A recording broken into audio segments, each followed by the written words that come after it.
Stand by to launch FanStream Sports. 3, 2,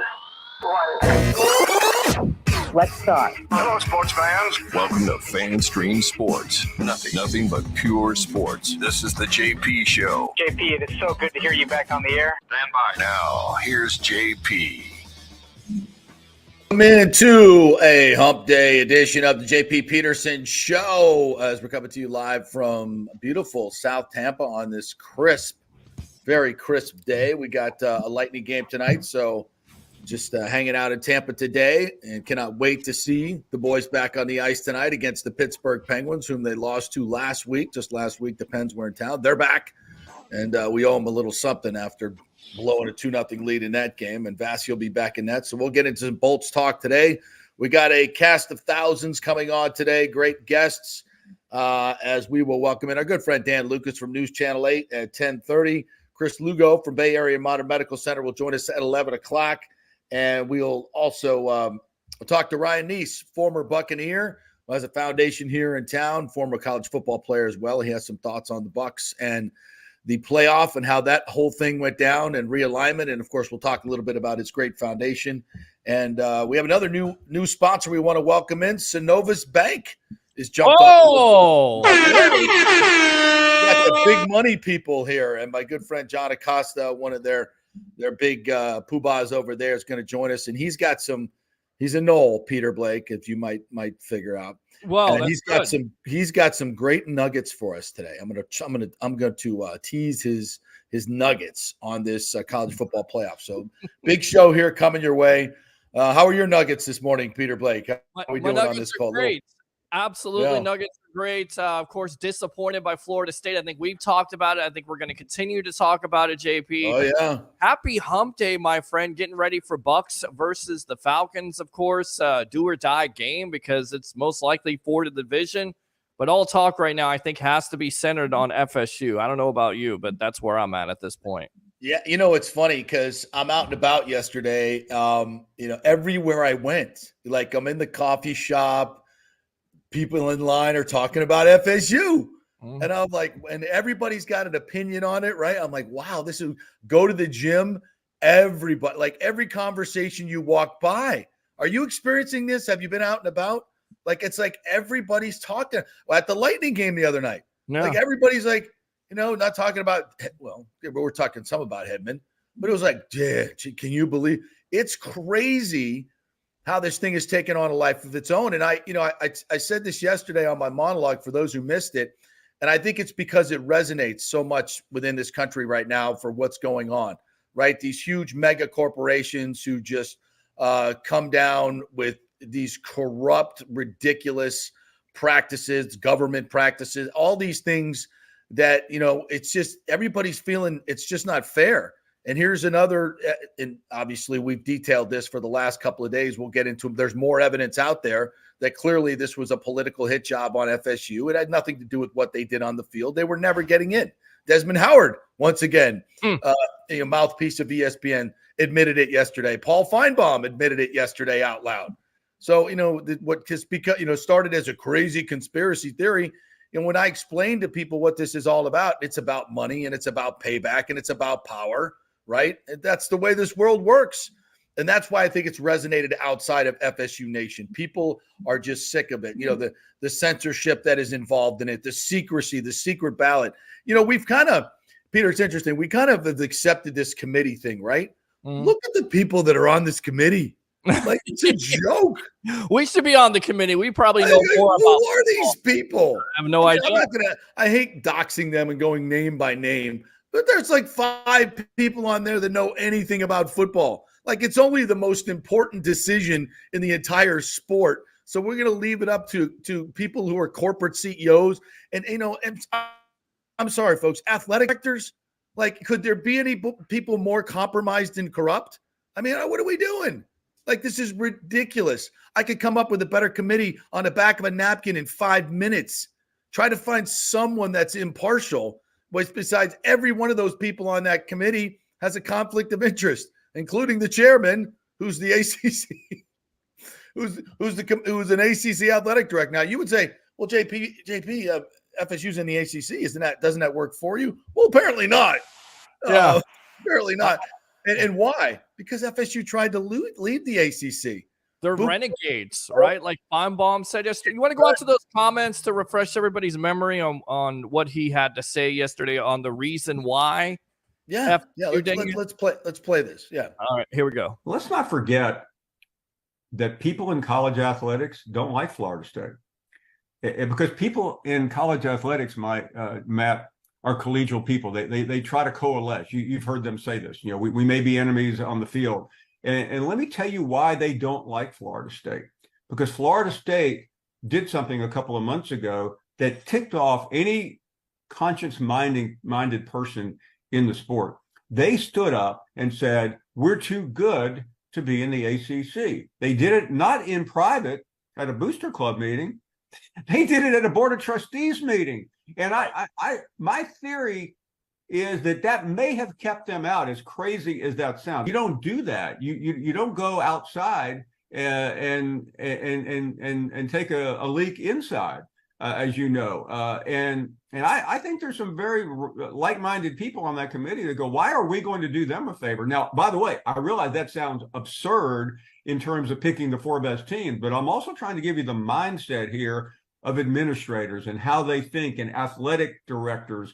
And they go, we're not selling out the biggest program in college football and the biggest name and arguably the biggest brand for a bunch of renegades. And there you have it. Renegades. There you have it. Renegades. We're not selling out the biggest brand, Alabama, SEC, ESPN. for a bunch of renegades. No matter what. So what you're telling me, Paul, is no matter what they did on the field, it doesn't matter. It doesn't matter. It was about the quarterback. It wasn't about the schedule. It was about politics. You tried to leave the conference. And by the way, what he's not telling you there is when they tried to dissolve the ACC, that would have cost ESPN hundreds of millions of dollars because they would have lost that great grants and rights deal that they stuck on the ACC through 2036.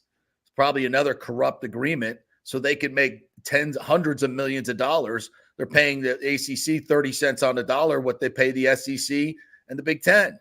So, yeah, ESPN was – and the folks, don't forget, ESPN created the playoff. ESPN owns the playoff. ESPN picks the committee.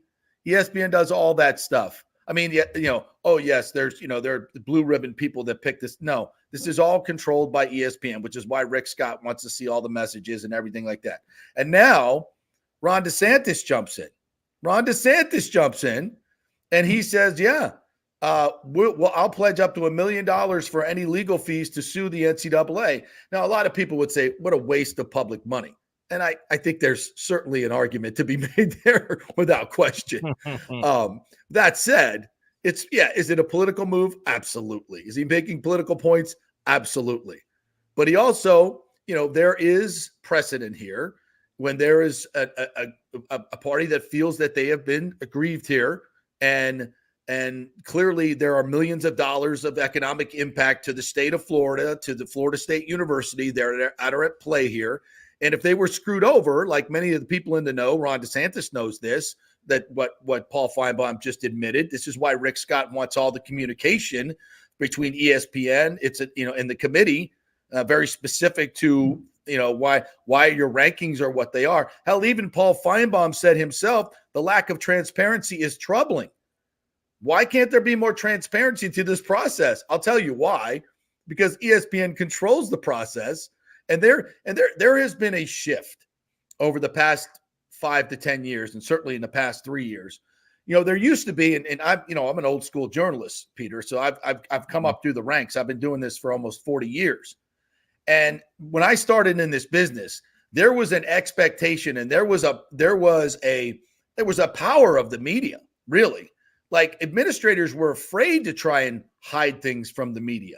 They were afraid to not allow the fourth estate to do their job. In fact, it was almost an obligation, and as it should be. In a democracy, the people in power have an obligation to be transparent. That's the way it's supposed to work.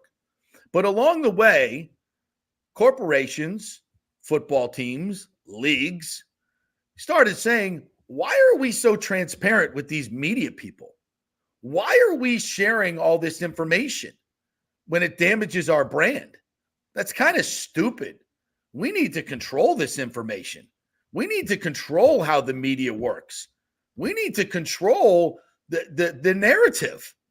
Why shouldn't we? Why are we letting truth and transparency rule the day when we don't have to? And that has led to the censorship that you've seen along the way to some things that are way more important than a college football playoff. Okay? No, we're not going to go down that rabbit hole, but this has been a slowly, sliding scale. It's inch by inch. This has changed now where programs, leagues, they feel they have no obligation to tell you anything. Why do I need to tell you about the injuries on my team? Why do I need to tell you about the portal stuff? Why do I need to tell you about my NIL deals? I don't need to tell you anything. So there's been this expectation, with leagues or teams starting their own websites, restricting access to players. We used to have player shows all over local media, right? I used to do the Jeff Fain show. I used to do all kinds of different Ernest Graham show. We had they don't like that anymore. The league frowns upon that stuff. You know why? And I'm not saying anything against the Bucs or anybody. This is just the way the industry has gone. It has changed. And so the transparency that we expect in a process like this, ESPN just says, we don't have to do that. You know what? You know why? Because then they can control it. That's it. And they can control it. If it was out in the open, if it was fully transparent as it should be, it's a college football playoff. Why does it have to be a secret ballot? Why? Why are they meeting in a room in secret? Why? Why can't it be just let's roll the cameras? You do the TV show on the selection show. You want to get ratings? Let's see what the discussion's all about, and let's see them rank them. I'm Commissioner BCD, I think, and let's see when Kentucky puts Mitch Barnhart, the AD of Kentucky, puts 2 SEC teams in. Let's see it. Let's see it. Boo Corrigan, who'd you vote for? Did you vote for FSU? I want to know. Why not? Why can't I know? I mean, it's football. It's not like people are going to come to your house with pitchforks and torches. Well, maybe. They may. They may, right? I mean, only if you're a Supreme Court justice on the wrong side. It's ridiculous. Where's the transparency? This is why. So they can control it. Yeah. This is why. There's no other reason. Come on. And the whole committee thing has proven to be a complete sham. All right. Do we have the Desmond Howard sound? We do have the Desmond Howard sound. Want to go out to that? Let's go out to that. Desmond Howard. Yeah, I just don't agree with that. I think that at the end of the day, they wanted to have an SEC school in there. I think if you really paid attention, like the 3 weeks leading up to last weekend, it was already discussed how Florida State was going to be left out and how Texas and Alabama was going to jump Florida State. Like it was already, out there for discussion. So the seed was planted. It was just a matter of making sure that it happened. Obviously, Alabama went out there and beat Georgia, but irregardless of that, I think that they were going to leave Florida State out because that's what all the conversation was leading up to last week, 3 weeks before that point. That's my thing. If you think this team is done without Jordan Travis, then why didn't we do it after North Alabama? Why did you move them up from 5 to 4? I know other teams ahead of them lost, but if their chance at a college football playoff was done, why are we moving them up? I don't understand it. I'll never understand it, but we've got more to get to here on college. All right, so there you go. Yeah. That's a good question, Desmond. Why did they move him up? Why didn't they move them down right after Jordan got hurt? Why didn't they? Why did Vegas odds? What did Vegas odds change all of a sudden in the 6 hours? Did they know something? What about the ESPN conspiracy where 10 minutes before it's announced, they have the 4 teams, the 4 helmets with Herbstreit in the background, which they already know. What changed? Yep. I mean, it's a scam. It's a fraud. They knew. They already knew. I mean, and what you just heard Desmond say was irregardless, which is not a word. What you just heard him say was the narrative was already in. So what? ESPN was creating the narrative ahead of time because they knew the order the code read. And so because there was a narrative already out there, and this is why, and this tells you something, because all the communication to the announcers was, let's get the narrative going. Let's plant the seed. He even used the words, I guarantee you those words are in those emails. That's plant the seed, the narrative. So what if there's a narrative going? You created the narrative because you were going to order the code red. Doesn't have to be it doesn't have to be a correct narrative, but you of course it was. So he says, so he just admitted that it didn't matter. They were going to get an SEC team in. I mean, how much more evidence do you need, folks, to understand what happened here? And it's ridiculous. And here's the problem. How are we supposed to tell fans, hey, go spend a couple grand on your airplane tickets and your gear, your Orange Bowl gear, and buy the $250 tickets and go on down there and cheer on your team? Are you effing kidding me? Are you freaking kidding me? You've destroyed the credibility of the sport. How do you want fans to be invested in your sport when you just bent them over like that? You have destroyed, and this is why ESPN, it's in this corrupt presentation that they've done here and in this playoff, they have damaged the sport so severely. And you know this because of the way this story, listen, teams have been snubbed before. Have you ever seen outrage like this? No, never. And it's not because it's FSU.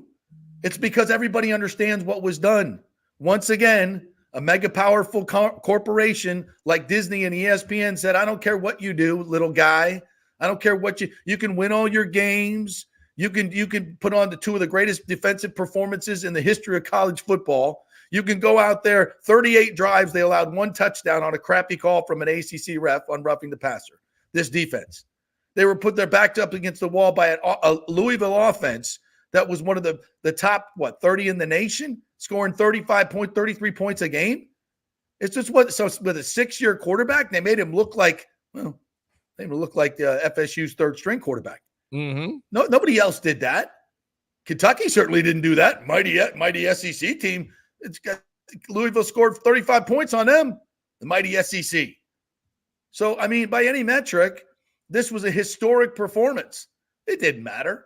It didn't matter. Good job there, little boy. Good job. You showed out there really well. But sorry, buddy. We make the rules around here, not you. We make the rules. I love the impression yesterday because I heard the whole show and you do the committee. Can you do that again? Can you do it for everybody else? Can you do that again? I can't. It's hard to replicate, Peter. But I gave you a little slice of it right there. But it's this big fat guy in a leather chair sitting back with his cigar, going, "Yeah, that's not, boy. It's Boss Hog. You little renegades. You little renegades down there in Tallahassee. Bunch of Indians run around. Think you own this place? Nuh-uh. We's the SEC. I'm Alabama. You ain't got shit. Because you can win all your little games there in your little conference, do everything you're supposed to do, win the Power 5, undefeated. Never before has anybody not been left out. You come after us, you better get us, but you didn't. So we gonna get you. And that's the way it is. Yeah. And we all got to sit there and eat it. And that's why it's resonating. Because everybody's feeling that in every walk of life right now. You just got to eat it. There ain't a damn thing you can do about it. And here's these ESPN guys now just going out there and telling you, yeah, we did it. Yeah, we did it. What you going to do about it? What are you going to do about it? Nothing. We're the biggest entity, the biggest. Yeah, we own this bitch. We got Disney. We got What are you going to do about it? Yeah. Little Seminoles. You either get on board, you either get in line, or you ain't going to get shit. So listen, is it ridiculous that the governor of the state and somebody running for president is getting involved in the college football playoff? On its face, yes. But even more, he recognizes this is way more than just about a team getting snubbed. And that's why it's resonating. That's why everywhere you go, people are talking about it. And I think it's fascinating. Like, it's one of the most fascinating stories I've seen in sports because of the way it's resonated.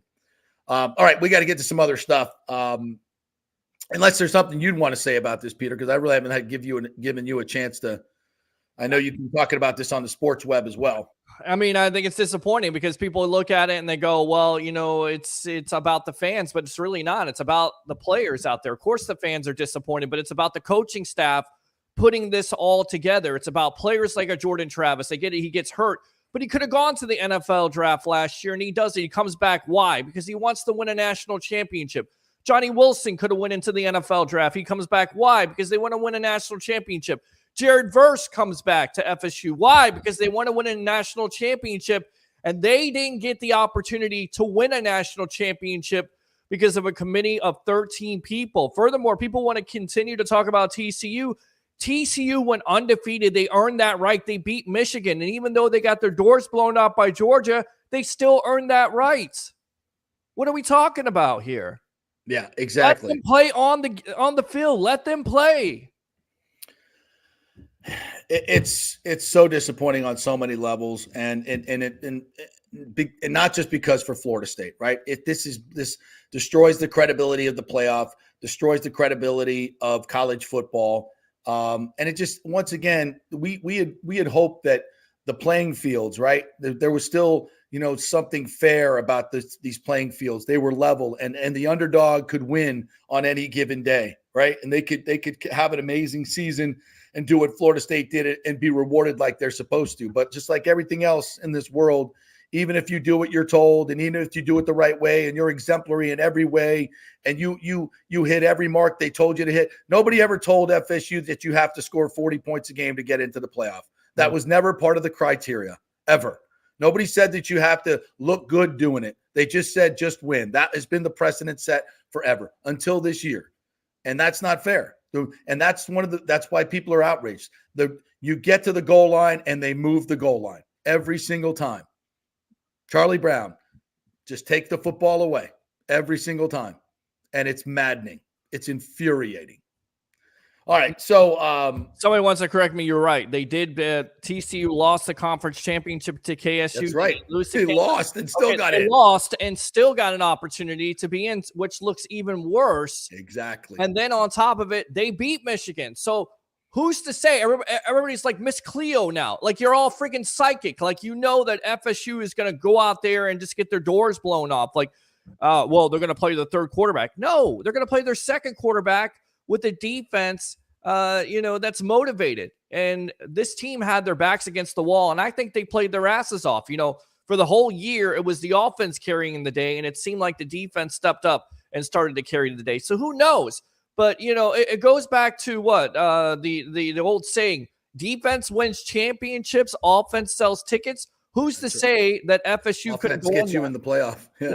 Well, that's it. Well, not in this case. Speaking of, it didn't get you in the playoff because you didn't score enough points. But I mean, Defense is just like, it's disrespected, and I just feel like, who knows at the end of it? People go, well, what about UCF going undefeated? I was in favor of putting them in the playoff. In fact, I'm in favor of doing it like college basketball to a certain degree. Have 12 teams, have 16 teams. Let's figure it out. Let's stop saying, well, we did this and we did that. Somebody mentioned last night, 1993, how FSU played Nebraska with one loss. And at the time, West Virginia was undefeated. That's the reason why the system was created in the first place. And oh, by the way, West Virginia got their doors blown off, so they showed they didn't necessarily belong there. Yeah, West Virginia still had a chance to be voted number one in the polls. That's why I said this yesterday. I would like to see FSU take a different tact to this bowl game and say, look, just because ESPN created this playoff, which, by the way, now has very little credibility in the eyes of many. Right. They've admitted it's a beauty contest. It's not about what you've done on the field. So to me, that has been besmirched. That product has been discredited as a national. You could be the champion of the college football playoff. Doesn't mean you're not the national champion. It used to be decided by the winner of the AP poll and the coaches poll. And we had two separate teams. This is 1991, Colorado and Georgia Tech both claimed national championships. And if FSU goes down there and kicks the crap out of Georgia, who was the number one team all year long, two-time defending national champions, and Alabama became the greatest team in ever because they beat Georgia. If FSU goes down there and beats Georgia, who's to say that the AP and the coaches poll won't vote them number one? And if they do, they are the national champions in the AP poll. And because, they've created this playoff doesn't mean it's the end all be all. And you've admitted it's corrupt. Mm-hmm. You've admitted the credibility. So to me, if FSU were to go down there and finish in those number one in those two polls, and I think they would with a win, then you hang the banner and mint the rings with all legitimacy. Yeah. You're not even claiming anything. I don't have to claim anything. They told us we were number one. The AP for 75 years, that was the measuring stick until this disaster came up, this college football corrupt enterprise that they have. So I'm sorry. Go do it. Go win the game. Now, I understand that some of these players will probably not play. I don't like that. I would have liked to see Mike Norvell, try to galvanize his team and say, all right, if we quit, if we don't play this game, then they win. They screw us and they win. If we go down there with our full complement of team, get insurance for all these players, have the collective buy insurance for all these players in case of injury. It's one more game. Hell, they're going to play in the Senior Bowl anyway. They're going to play in other games. You can get injured in any game. And it wouldn't be for nothing. It wouldn't be for nothing for me. It would be to tell the college football playoff and these people that have wronged you, we're Florida State and we're better. And we're going to take the high road. And we're not going to cut out. And we're going to stay together like Mike Norvell has preached. And maybe it would be better for Jordan Travis to give that speech. And I would love that. Yeah. I would just love that. It would make the game worthwhile and worth watching, probably better than the other semifinals, to be quite honest with you. And it would mean something. And I think if I'm the Florida State players, if I just tuck tail right now and take this right up the keister, they win. They win. I mean, I hate to sit here and tell guys that have NFL futures, hey, go out there and put your career on the line for a meaningless game. I don't think it's meaningless. I think it's the most meaningful game they'll ever play in their life, to be quite honest. To stick it to the college football playoff, to go down there with your team, with your guys, you got to play the game anyway, right? So why not do it to your best? Go down there and whoop that ass and let the world know we're here to win the AP and the Coaches Poll National Championship. That's why we're here. That thing that you guys did over there, you proved it's discredited. You proved that it was corrupt. So we're going to win the one that is much more honest. And I think that's a great play. I think it's a great play. And I think, I don't know if you can sell it. I don't know, because the agents are in these kids' ears. Is like, no, don't listen to them. This, you blow out your knee. They could be financially compensated, obviously. Sure. But I don't know. I would love to see it. I would love for it to end that way, because if you just kind of tuck tail and go down there and half the team doesn't play, it's just they win. They win. Think about how unique that situation is, though, at the beginning of the year. Jared Verse could go in there, get picked top 10. Johnny Wilson probably goes in the top 20. Jordan Travis, I don't think so. I'm just saying those players could have been in the draft, and they all try to come out and well, they got paid. Thank God they got paid this year, right? And they got paid well. So and that's the way it's always should have been. So at least they got that, and some of them may have made more than they would have made in the NFL. So they got paid, and they would get paid to play this game. Like, I'm like, no, not only am I giving the players money to pay for the insurance, I'm also paying them for this game. For the money I get for this game, I am making direct payments through the NIL, which you can do. Mm-hmm. All right.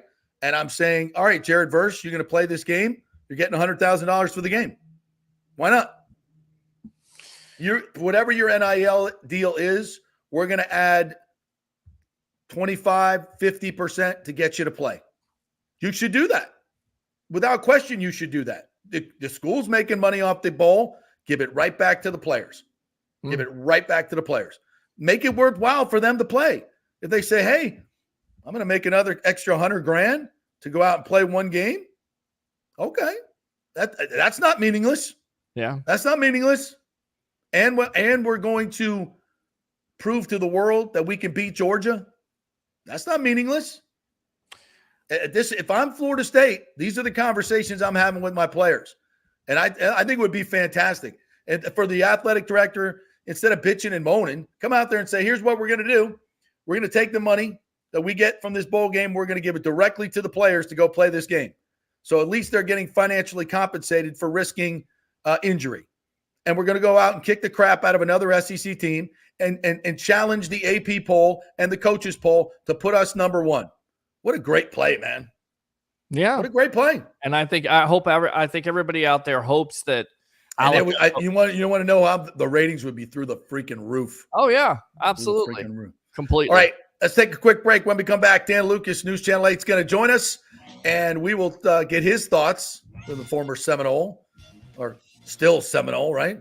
Mm-hmm. We'll get his thoughts. We're brought to you by the Jeeves Law Group, JEEVESLawGroup.com. Scott Jeeves, great dude, and he will fight for you, folks. He will fight for you vigorously. He has an office in St. Pete and in Tampa. He is local, not one of these out-of-town yahoos, big law firms. Just make you a number. They will call you back. You will get the personal attention that you deserve. That's Scott Jeeves at Jeeves Law Group, JEEVESLawGroup.com. Back in 3. Tired of those stuffy, overpriced sports bars? Well, come join the fun at the Patio in South Tampa and watch your favorite football teams under the stars in a tropical paradise. Yeah, it's a unique setting with huge wood decks beneath the trees, and don't worry, they have an inside AC bar with all your favorite bar games as well. The Patio has all the NFL and UFC sports packages, and it's home to the Tampa Gator Club and Bills Mafia, but all fans are welcome at any time. Hey, my FSU buddies love to watch the Noles at the Patio. It's also home to a great happy hour. Weekdays, get $4 White Claw vodka drinks and $4 White Claw seltzers, $1 off all beer and wine from 3 to 7:30. And every Friday happy hour, join us for Football Friday. It's our live broadcast from 5 to 7 with tons of specials and the fan mic for you to join the show. We'll have swag and ticket giveaways as well. So come out for the live broadcast 5 to 7 every Friday at the Patio and come watch football in a tropical paradise all season long. It's 421 South McDill, just a few blocks south of Kennedy. Everyone meets at the Patio. Hey guys, are you experiencing those feelings of getting older, lower sex drive, fatigue, hot flashes, moodiness, or you just don't feel like you had the vitality you once had? It's a chronic problem here in the United States. You're not just getting old, it's likely low testosterone. Studies over the last 20 years show a shocking decline in younger males aged 16 to 39. Older men have seen a sharp decline as well, so do something about it. Go see my friend Christopher Lugo at Bay Area Modern Medicine. Look, testosterone replacement is not a frivolous treatment. It takes a professional, targeted approach that focuses on total body wellness, vitality, and emotional stability, not a one-size-fits-all approach like many clinics use. They will monitor your blood work and adjust your treatment as needed for optimal results. Folks, I've been on testosterone therapy for over 6 years, and it is a life changer. You will feel and look better than you did 10 years ago. Give them a call at 844-977-3477 or go to BAMMC.com. Tell them JP sent you for priority scheduling. That's 844-977-3477 or BAMMC.com. JP here for the Geddes Gordon Real Estate Group and our good friend Jane Geddes. Folks, simply put, there is nobody like Jane. Jane is a former LPGA two-time major championship winner. She was also vice president of talent relations at WWE. She also has a law degree from Stetson. So if Jane can drain a 10-footer to win the U.S. Open and stare down Hulk Hogan in the boardroom, you want Jane on your real estate team to not only negotiate the best deal, but find you the perfect home or investment property. And when you work with the Geddes Gordon Group, you become part of the real estate family and get concierge services that include expertly staging, marketing, and preparing your home for sale. Advice on golf properties. Hey, you might even get some golf tips. Many of their clients become friends long after the sale or purchase is completed. It's all part of the deal. So if you're looking for that perfect home or investment property or trying to get top dollar for your home, go with Jane Geddes and the Geddes Gordon Group because there's nobody like Jane. Call 813-485-6808 or go to geddesgordon.kw.com. That's GEDDES Gordon.kw.com or call 813-485-6808. Coming back at you. Now, more with JP on FanStream Sports. It's only just begun. All right, welcome back to the JP Peterson Show as we roll on here, brought to you by Bay Area Modern Medical Center, BAMMC.com. Chris Lugo will join us at 11 o'clock. We'll talk a little bit about your health and wellness. And my Gator friend will weigh in as well on this FSU controversy. All right, let's bring in my good friend Dan Lucas from News Channel 8. Full disclosure, he is also of Seminole blood. I believe that is correct. That, just like Elizabeth Warren. You are part Seminole. Are you That not? is correct. So there is always not a bias, but a slant, if you Yes. will, because you and I have been in this business a long time. And so you have to, and great people in this business. Everybody went to college somewhere. So That's you're right. always an alumnus of wherever, and that's your allegiance and all. But you see this more and more these days where people just cheerlead. And you've always been, one of those people I've looked at, for decades, literally. That's how old we are, of being able to kind of have a slant a little bit of what knowing what your audience is interested in, but Yeah. not just being a blatant cheerleader and open about it. And so that's how I've kind of approached this the best I can. And I sat home Sunday watching the announcement like everybody else. And when I saw Texas pop up there at number 3, I wasn't surprised, but I said to my son, I go, they're going to do it. Mm-hmm. I said, they are going to do it. They're going to do it. I knew go, it right then too. They're going to do it. And I go, when you see that logo pop up, don't freak out and text your buddies, because it's going to happen. And it happened. And so it was, the initial shock and the arguments either way. We've done this now for 2.5 days, 3 days. The arguments are what they are, because depending on what your side is, or pro this, pro Alabama, pro whatever, you're just going to say whatever you're going to say. But I think the whole process behind it is what people have an issue with right now, and that's what I'm wrestling with, and kind of where I am now, curiosity wise in this process. I'm a little bit over the grief as a Seminole. I just, at this point, I'm like, okay, whatever, let's just move on, because it's not going to change. And then I was also a little taken aback when the state of Florida started to get involved in that. But where I stand on that is, if this is going to open some doors and see some conversations that preceded this, then good. Yeah. Expose it for what it is, and at that point, maybe it becomes a legal matter, because the ripple effects are happening. They're real. You got one major piece of the FSU defense entering the transfer portal. That would not have happened. Well, it may have happened after the playoff, but it's happening right now before they play the Orange Bowl. There's more to come, and there's more to come for Georgia.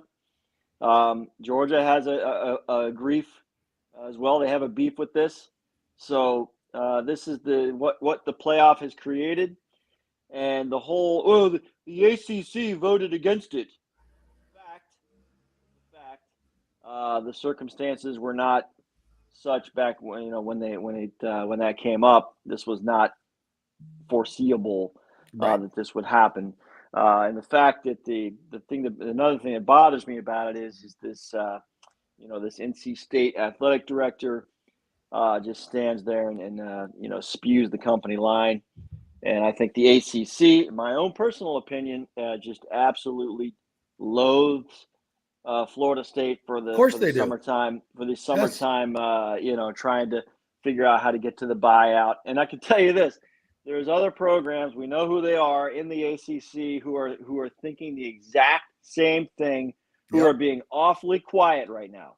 Yeah, they are awfully quiet right now. And you know what? I don't care, because if I'm Florida State, I am, to excuse the pun here, I'm just going to be a renegade about it.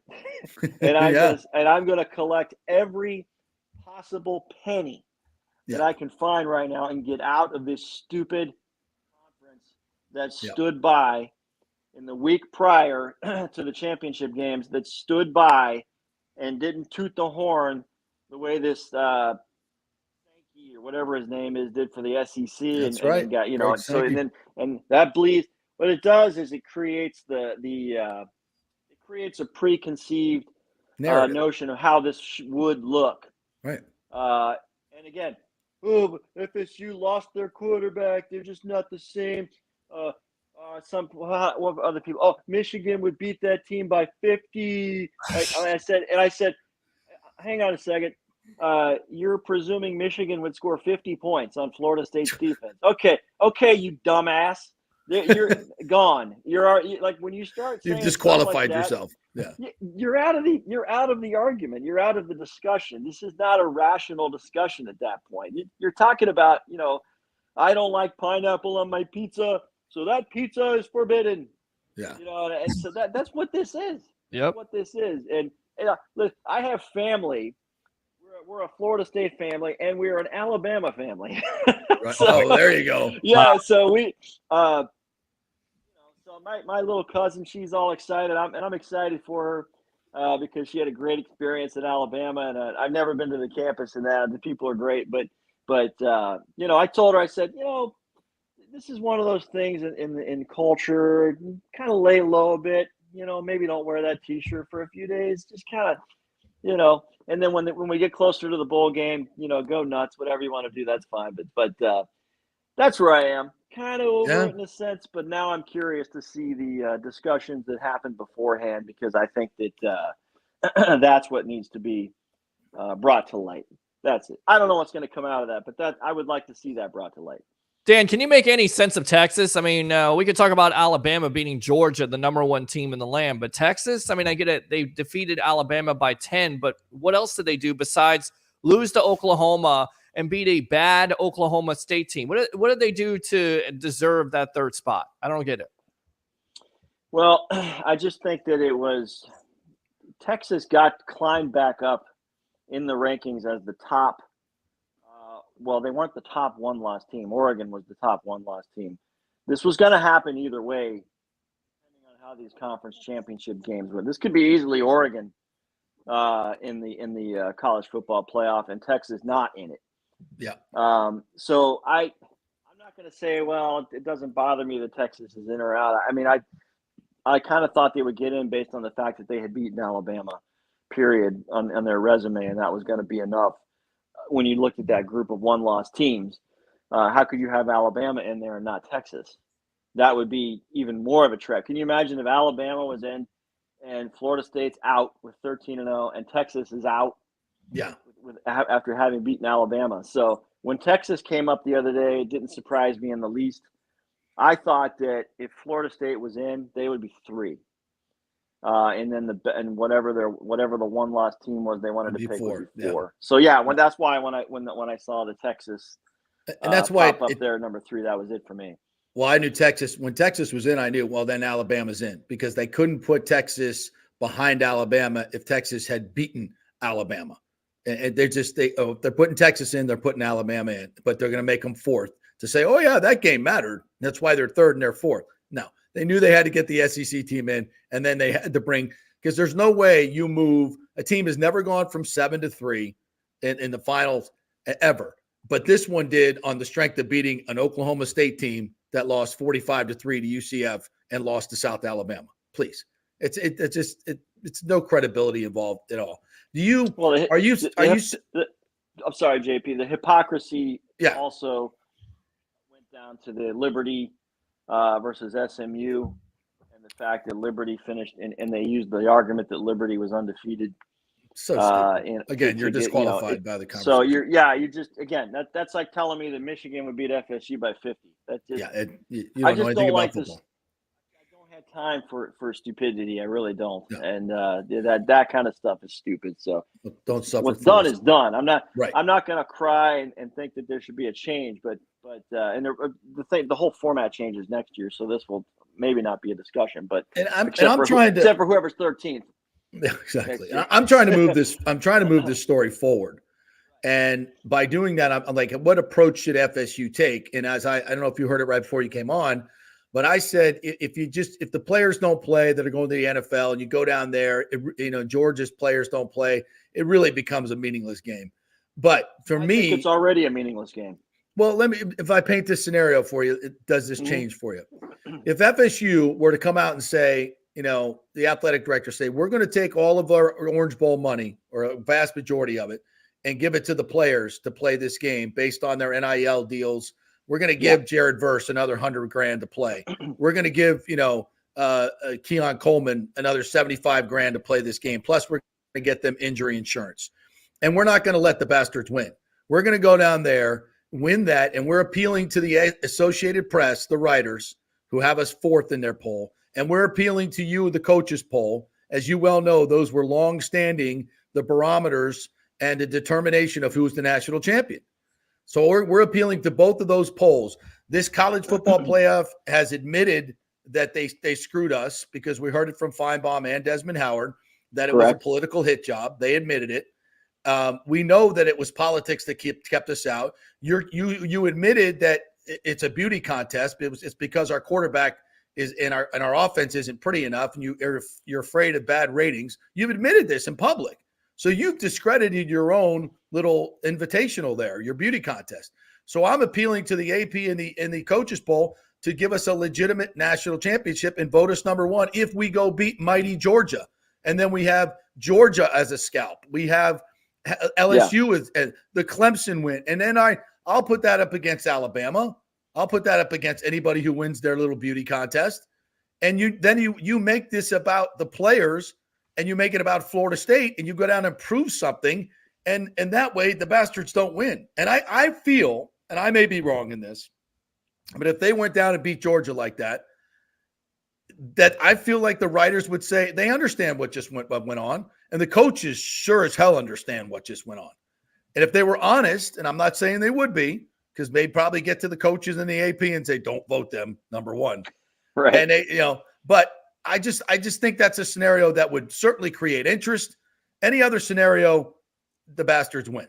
So I don't know. What do you think? Well, I think there's going to be, in the build up to the Orange Bowl, to take the playoff out of it, the build up to the Orange Bowl is going to be followed more than it would under other circumstances because of that very reason. Which one of these teams, Georgia would have to be in the same boat. Which one of these teams could benefit the most from actually winning this game? Could they wind up number one in the AP poll? That's where it would happen, the AP poll. Right. So the problem is, it's going to be a grapefruit league game, that Orange Bowl. Unfortunately, well, it doesn't have. That's my point. It doesn't have to be. It just doesn't. I just think FSU's money. They should worry about NIL right now because NIL cost them Patrick Payton. But I think you've got to get out of the ACC, and you have to tell your recruits you're getting out of the ACC, and you've got to send a message that we're getting out of the ACC because this is a ship that is going down, and we're getting out of it. By the way, we have a brand as well. And we have a nationwide fan base as well. Florida State plays UCLA out at the Rose Bowl. There'll be a ton of Seminole fans out there in LA. There are a ton. It's about preserving the brand for me in the future, being competitive and sustainable. NIL is a big part of it. Because you want to bring a team back next year. What does it mean next year if Florida State's fourth in the ACC and Clemson's back at the top? But that to me is the main focus. Get out of the ACC. I'm to your point. They can benefit and maybe end up ranked number one if they win the Orange Bowl. But I mean, does that game really? I mean, what is that game going to look like for me? I think it might be a shell of its. If both teams paid their players to play in the game, shocking development, and made it mean something. Then I think it would. But I agree with you. I don't think that's going to win the day. I don't think Norvell can sell that to the NFL players that are on his team. I don't think he can. Maybe he can. He's a great motivator and he's a great speaker. And I think that would be a great way for them to go out. But I'm not, Pollyanna enough to think that that's going to happen. I wish it would. Yeah. I think it would be awesome if they did. And if I was a player, that's what I would want to do. I really would.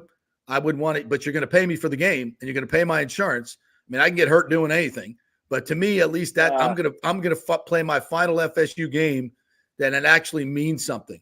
And maybe I don't get voted number one, but I went out there and put it out there and we did it. And we beat Georgia and we finished 14-0, and that will be in the history books. And I think people might remember them more than anybody. Maybe remember them more than some national champions. If you go down there and nobody plays and it's a meaningless game, they win. But anyway, I can't I'm just some outsider. I can't get inside Jared versus head exactly. and try and tell him what I think is right or what. And I don't begrudge them if they don't. I don't begrudge them at all. And that would be.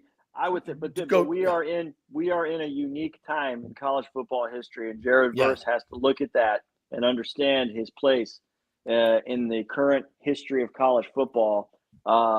This will be talked about in 30 years, and his name can be attached to an FSU team that went and won the Orange Bowl and finished 14-0. Right.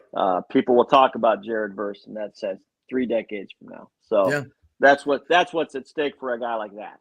I agree. I'll leave it at that. Dan, with the transfer portal and the way it's gone here, do you think there should be some regulations put on this? As far as when teams or when players can enter the portal or announce they're leaving? The portal and how many times they can do it throughout the years, because you've got the quarterback what I don't like about the portal, the timing, and it also comes into the early signing day period, which is right before Christmas, is the fact that it takes the bowl teams, and we're not talking about the playoff teams. I'm talking about the other bowl games, the 6 million bowl games you're playing the week up to New Year's.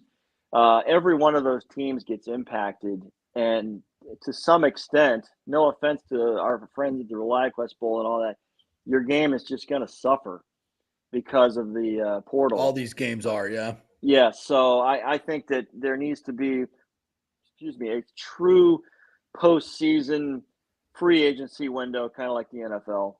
It's got to be after the national championship. All the games have to be played. Yeah. It would be better, in my opinion, if that were to happen. Totally agree. All right, let's switch over to the Bucs.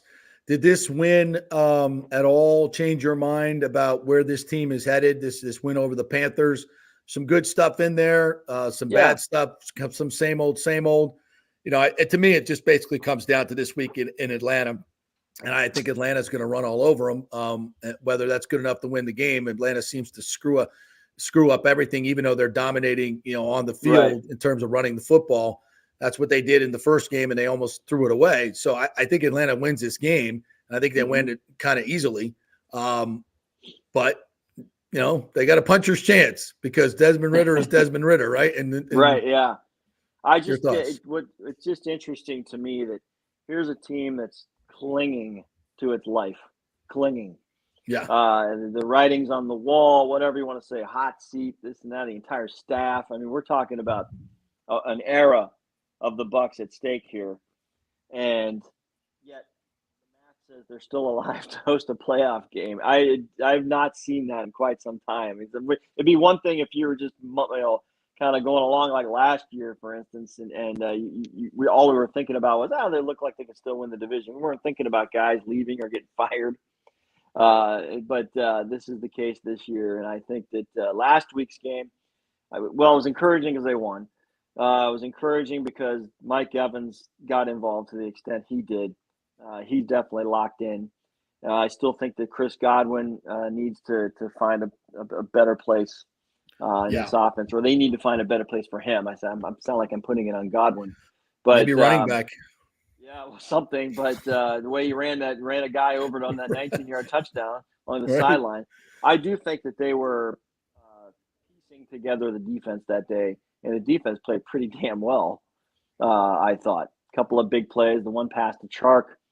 Carolina had scored twice from the one. That is what it is. I thought the defense played fine. With key names missing. Levante David needs to be back this week. Yeah. If he doesn't play, there's no way they win. No way. I thought the Ryan Neal story was neat, and it was a cool story. But let's move him back to where he plays now. Yeah, Carolina ran the ball at will. I mean, they ran for 140 yards, 130 yards. Yes.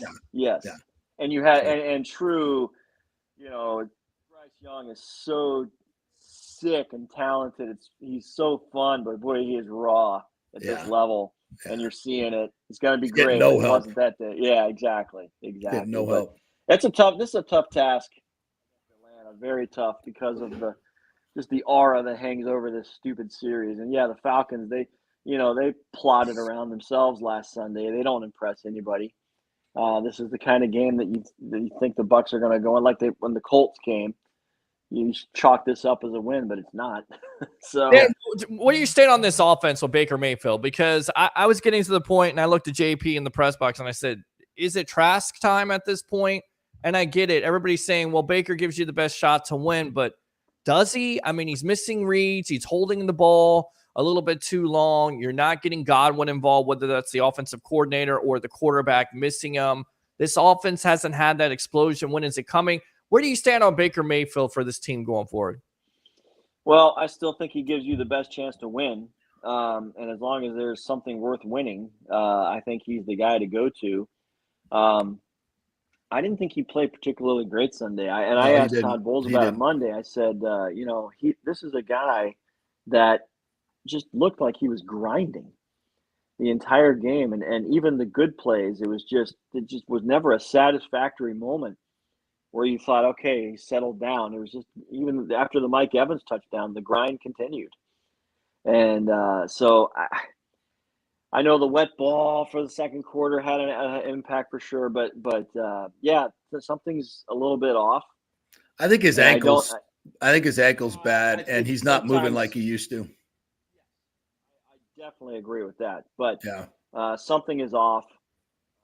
But I'm all the competitor. He's proven me, or he's shown me the competitor that he is, and I'm not sure I gave him the benefit of the doubt before the season, and I, he's performed admirably on a deal that is make or break for him, and so he's either going to go somewhere with a nice deal after this, or possibly out of football.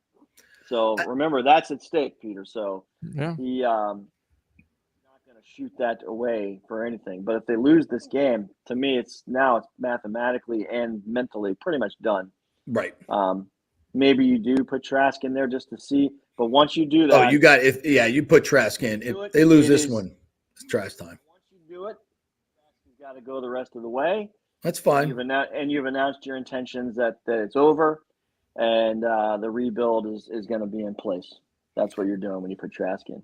Yeah, someone said, I was talking with Lee DeCamper, and he's like, well, the Bucs have proven, Kyle Trask has proven that he's not the guy because the Bucs don't think he is. He's been here this long and he's never gotten a shot. And I said, well, there have been a lot of guys that have been on the bench on this team that should be playing. I think we need so if the Bucs think you can't play, or this coaching staff, I don't think that's a death knell for you. In fact, you might be the better player. See Aaron Stinney, see Yaya Diaby, see et al. Here. We could go on and on about players that should be getting more playing time. So before I go, I got to hit you with this because I know you saw it, and Peter, you might see it. If you can get the audio, it's fantastic. Fartgate with Vasilevsky, the fart bomb. This is I need Dan Lucas. I need you, and I got my top investigators. We're going to get to the bottom of this. As I said, we'll leave no cheeks unturned. My prime suspect is Kucherov. I think Kucherov did a drive-by crop dusting, and that's what it was. Somebody said it was a media member, but that feels a lot like a Kucherov deal to me. Remember this: proximity to the microphone and what it's able to pick up. Right. So if it was picked up by the microphone, it was obnoxiously loud wherever the source was from. So I went immediately. When I first saw this on social media the other night, I thought, all right, who's got a shot of the grassy knoll? Who's got a shot of the grassy knoll? That's where I'm looking first. I need a wide shot of the scrum. And for those who don't know the layout of that locker room, you walk in the door and there's a grease board immediately to your left when you walk in the door. You don't even really go into the locker room. And that's where they draw up their strategy in between periods.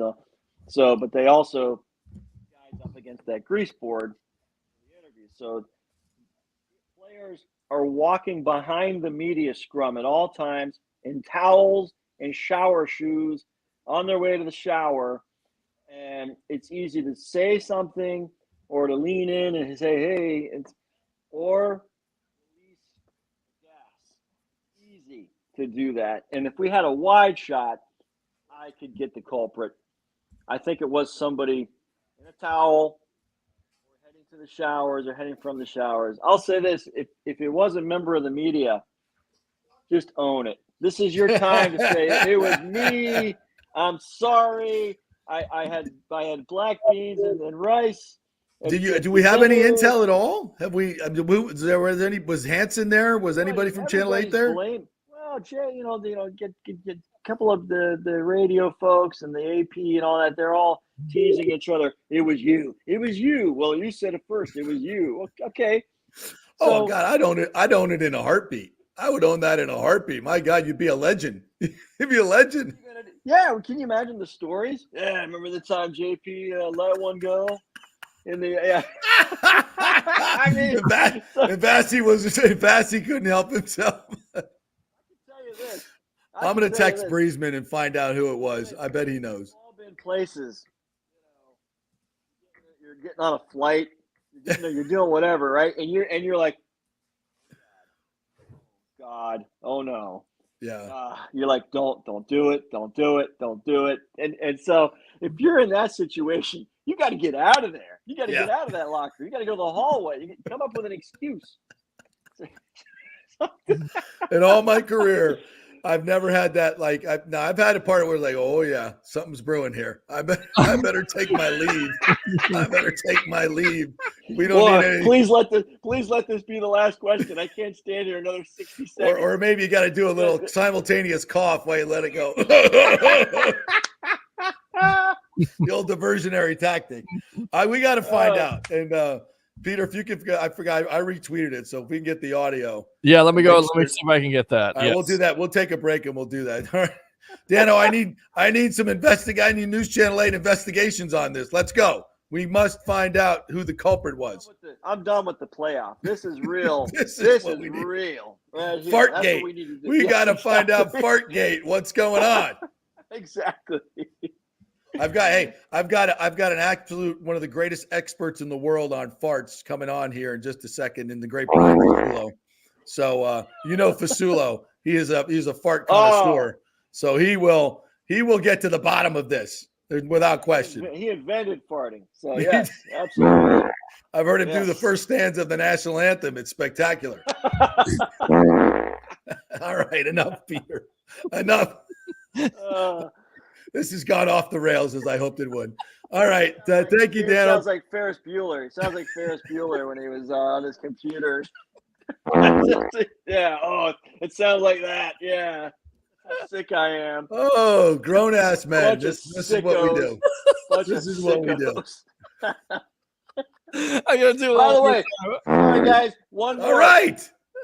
They fart on the ice during games, right? Those guys are farting all the time. NFL games, Major League games are farting when they're standing on first base. Yeah, they're Tiger Woods, notorious. Notorious. Yeah.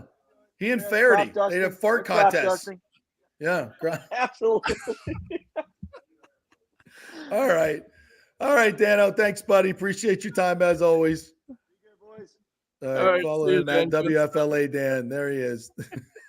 All right, when we come back, an expert on all things farting, the great Brian Fasulo, and we'll have the audio in case you missed it. It's on my Twitter. But in case you missed it, we'll have that for you too. Now that's a tease. God damn it, that's a tease. All right, we'll take a break, and Ryan Nece coming up at 11:30. We'll have so much more fun in the 11 o'clock hour. We're brought to you by Italiano Insurance, folks. Call them up over there, 813-877-7799. Get your insurance right. They will shop all your different insurance properties to all these different companies and find you a better policy or a cheaper policy. 813-877-7799. Ask for charity and tell them JP sent you. Back in 3. Stay with us.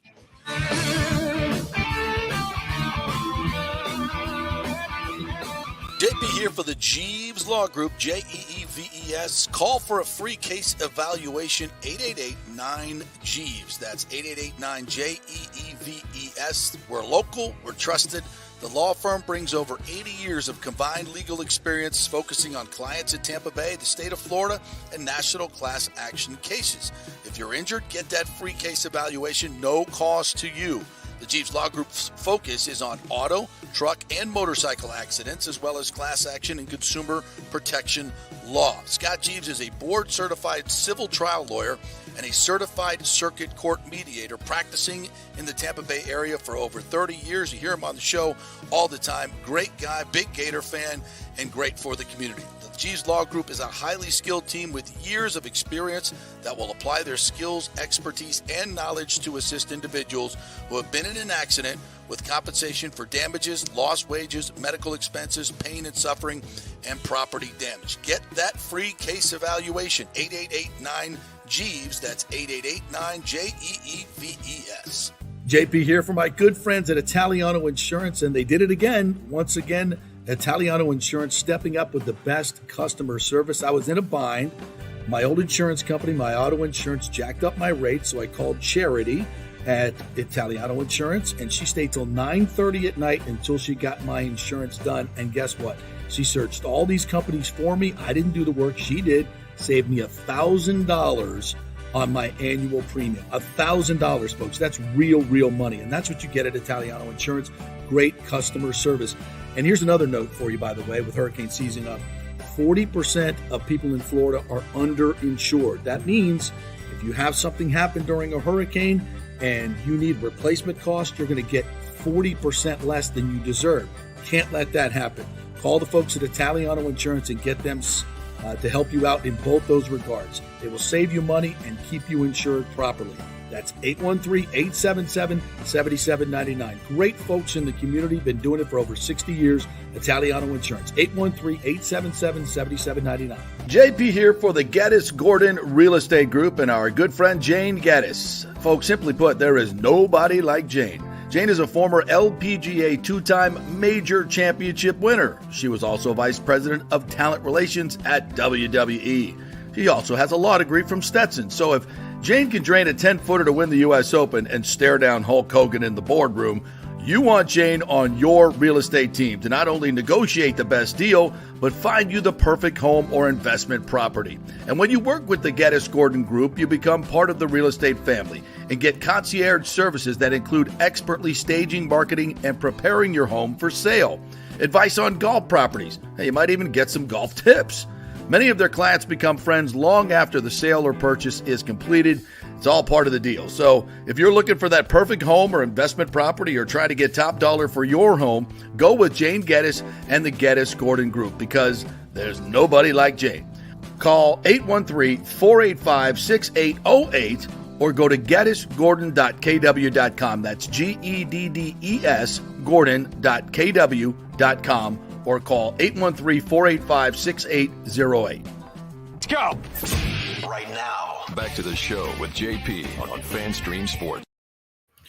All right, welcome back to the JP Peterson Show. And to frame you up like, oh, this is real TV we got going on right No, here. we were on. I have a naked lady putting in my golf shirt. You do, but that's okay. See this? Yeah, those are real ditties right there. Nice. Good shirt there. Nice shirt. Look at that. Look at that. How about that? All right. You can't tell me where you got that, though. I can. You sure you want to? This is going to millions of people. I won't tell the name of the club, but there's a club in Sarasota. It's a men's golf club. I know Adios down in Miami is a men's club. I think there may be 3 or 4 in the state. And I'm not advocating that that's a good thing, but it's a fun thing. And there's lots of pictures that these days would say degrade women, but men would really get pleasure out of seeing. Okay. It's kind of old school. It celebrates the human body, JP. Well, I'm all for that. Yeah. I'm all for that. Now, I for those of you who don't know, this is the great infomercial man, Brian Fasulo, also longtime host of Daytime at News Channel 8. We used to work together. Fascinating, one of the most interesting men in the world. You're also world renowned for your farts. You know, you are. You glorify it, you revel in it, and that's okay. I think it's a lost art, to be quite honest. It's a lost fart. I'm on heavy medication right now. I had my hip replaced Tuesday, so it would be it would be a Mount Rushmore if I were to attempt to do anything like that. No, don't right now. Don't between the two of us right now. No. But I like to think between my children, my legacy, the work that I've done, the brands that I've built, everything that I've done in my life, working with Oprah Winfrey and Donald Trump and all these amazing human beings, that the majority of emails and or texts or these online things that are sent to me revolve around flatulence. Well, there you go. So I know I was not wrong. I know my place. You are world renowned. Yeah. They find something that you're good at and stick with it. All right, Peter. So you have the said Fartgate. I do. I got it. Yes. Here, I'm going to put the headphones on you. I will be the arbiter of anything farts. All right. Just make it really loud, Peter. Here we go. Really loud. All right. Stand by. This is bad. Obviously, it wasn't great feeling last game, but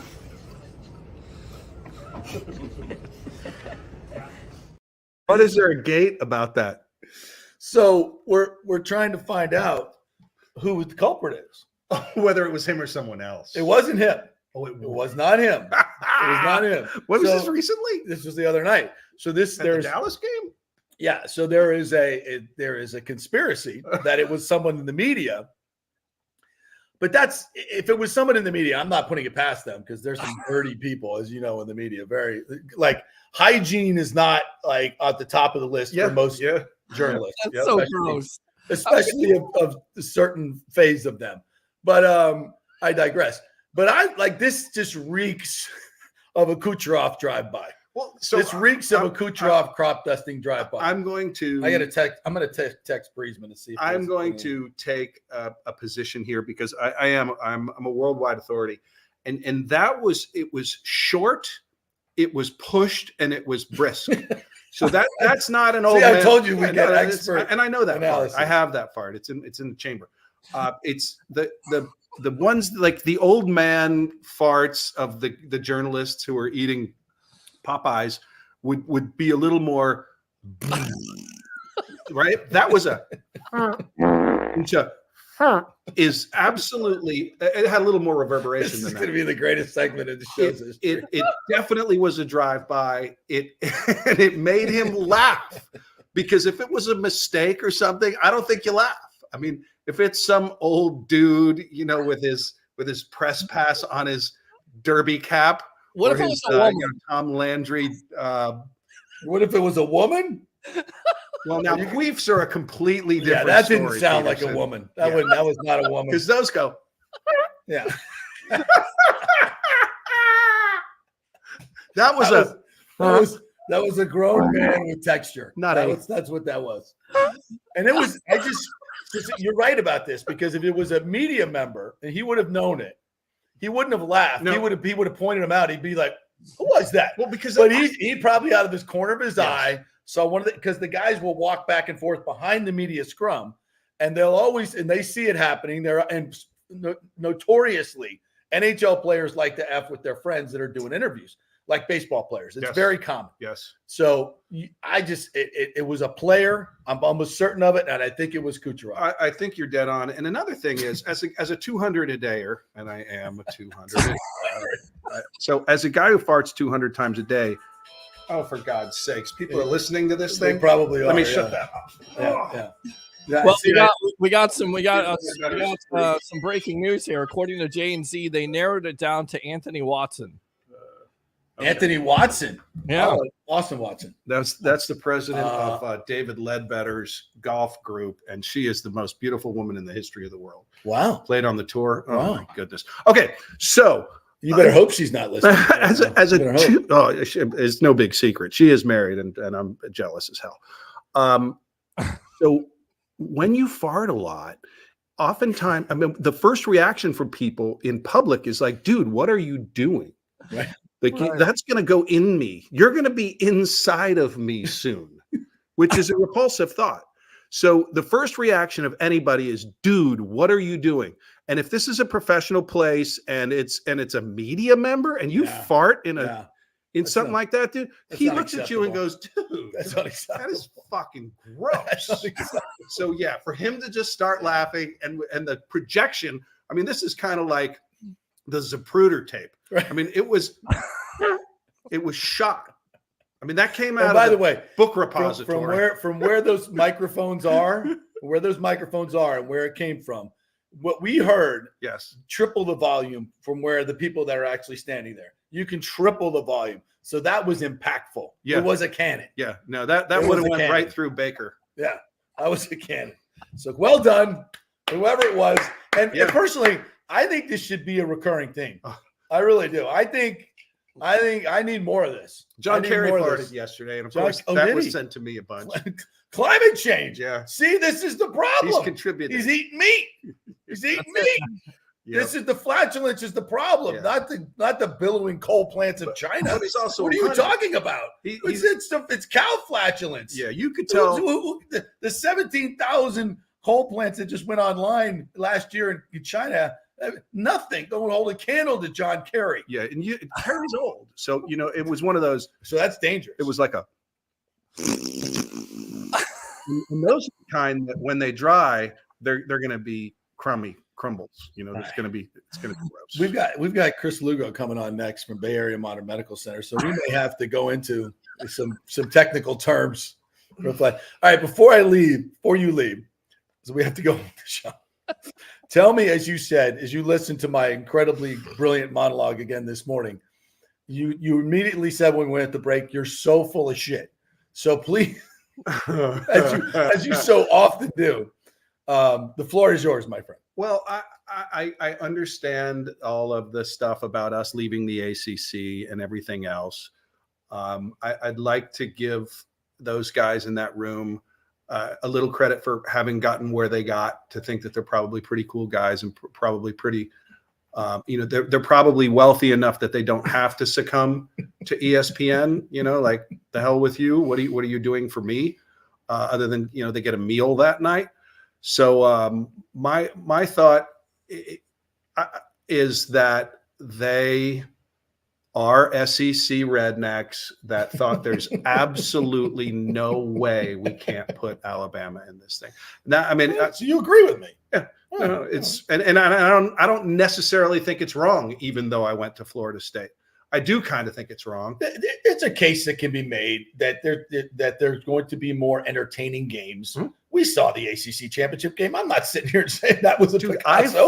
It was awful. I flew to Los Angeles last year and went to the TCU Georgia game. Right. I paid $600 to get into that game. Now, mind you, before you gone to the Michigan, did you go to the Michigan? I didn't, game? and that's the thing. That was they beat Michigan, so they belonged there, and they were not conference champions. I was at the TCU Kansas State game. Much bigger argument keeping them out last year than you did Florida State. Yep. So thinking you're going to know what's going to happen is not as valid as putting in a 13-0 team, because you don't know what's going to happen. Nobody thought Michigan State or Michigan was going to lose to TCU last year. Nobody. And then, mind you, Ohio State goes down to Miley Cyrus. The ball is dropping, and they have to, if they make a field goal, Georgia's out. Right. TCU plays Ohio State, and maybe there's a complete difference. Nobody knows what's going to happen in these games, and who is it for them to play God? God damn it. You kind of agreed with me. I don't know about all that money stuff, and I don't know about it. Yeah, you haven't played in those worlds where big money and it's always the person with that makes the goal that makes the rules. You know nothing. No, I know that quite well, but I know that when you reach even higher than that and you are one of them, then you don't give a shit. Yeah, and I'd like to think that's where those guys are. Except the guy from the ACC, he's just a piece of shit. You're a grown ass man, and your name is still Boo. Boo Corrigan. His name is still Boo. Yeah. Boo. What are we doing? It's Boo. What are we doing? My Boo. All right, man. Thanks. Hey, thank you. Go. I hope nobody watched this. Oh, they did. Gazillion people watching each and every day. See, I told you that would be fun. That was great. Thank you. Right. He needs to do our sound effects from now on too. Yeah, much better than yours, I might add. All right, let's bring in let's get a medical. I'm trying to readjust my mic, make sure everything's good. Let's get a medical opinion on this from the great Chris Lugo from Bay Area Modern Medical Center. Chris, I saw you in the box, so I'm sure you He's like, I sponsor this show? Are you kidding me? You guys just did 15 minutes on farts. And yes, you do sponsor the show. And that was probably the best 15 minutes we've ever done, to be quite honest. I mean, I expect that from Peter, but not you, JP. Well, you vastly underestimate me, by the way. And by the way, I can report to you without question that the weight loss protocol that we are following is working. Good. And so I've lost a good amount. I think I've lost almost 10 pounds now. Slow and methodical. Yes, slow and methodical. But there's some flatulence side effects of this and some other things that have which you told me about. About there's a price to be paid. So so here I am. So normally the price to be paid is when you overindulge in sugar or alcohol, the carbs. That's what causes that stuff. I don't know if I've overindulged. I can't eat. It's very. I'm kind of nauseous, so I don't really have the desire to eat at all. Yeah, so that's what we talked about. Maybe dialing that dose down a little bit, finding JP's sweet spot. Okay, the pleasure pain. Right. But that's what and I tell this to every patient who comes in there who looks at me and go, we want 1 gram per desired pound. So if you want to get to 150 pounds, it's 150 grams of protein a day. Your goal is to get to 200 pounds. It's 200 grams of protein a day. Oh, I can do that. Yeah. Until you get started, then you're like, oh shit. This is I'm hard. Hungry. And I'm like, this is what I talked about. I don't want you skipping breakfast. I don't want you doing that intermittent fasting.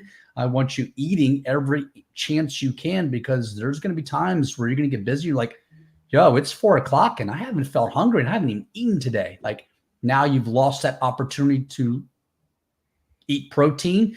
And now you're going to start catabolizing muscle when you do that. That's the skinny fat we talk about. Right. That's where everybody's losing this weight. They're getting skinny fat, the jiggles. We don't want the jiggles. It doesn't look attractive. We don't want the jiggly arms. We want muscle. Right. We want good, lean muscle mass. So, all right. I'm not afraid to come on here and say things aren't going perfectly. I mean, I'm losing the weight, but this is what we talk about with Bay Area Modern Medical Center. You get the personal attention. I was with a friend of mine last night, and it made me cringe, Chris. He's telling me the story. He's got vertigo, and he's got it bad. Yeah. And he went to the hospital, and the people in the hospital were just like, hey, look, there's nothing we can really do for you. You got vertigo. Go see this specialist. And he went into the specialist, and they were like, yeah, it's an inner ear infection of some type, but there's really nothing we can do. I got another patient. I got to see you later. And I'm not sitting here saying that you have a miracle cure for vertigo, but his point was he waited in the doctor's office for 1 hour and 55 minutes to see a doctor who spent 8 minutes with him and told him there was nothing he could do. Yeah. And this is, I hear this all the time. Yeah. And we have conversations back and forth. You're like, call me later. We'll do this. There's a give and take. You're invested in how I feel and what I'm doing. Hey, none of that going on out there in corporate medicine.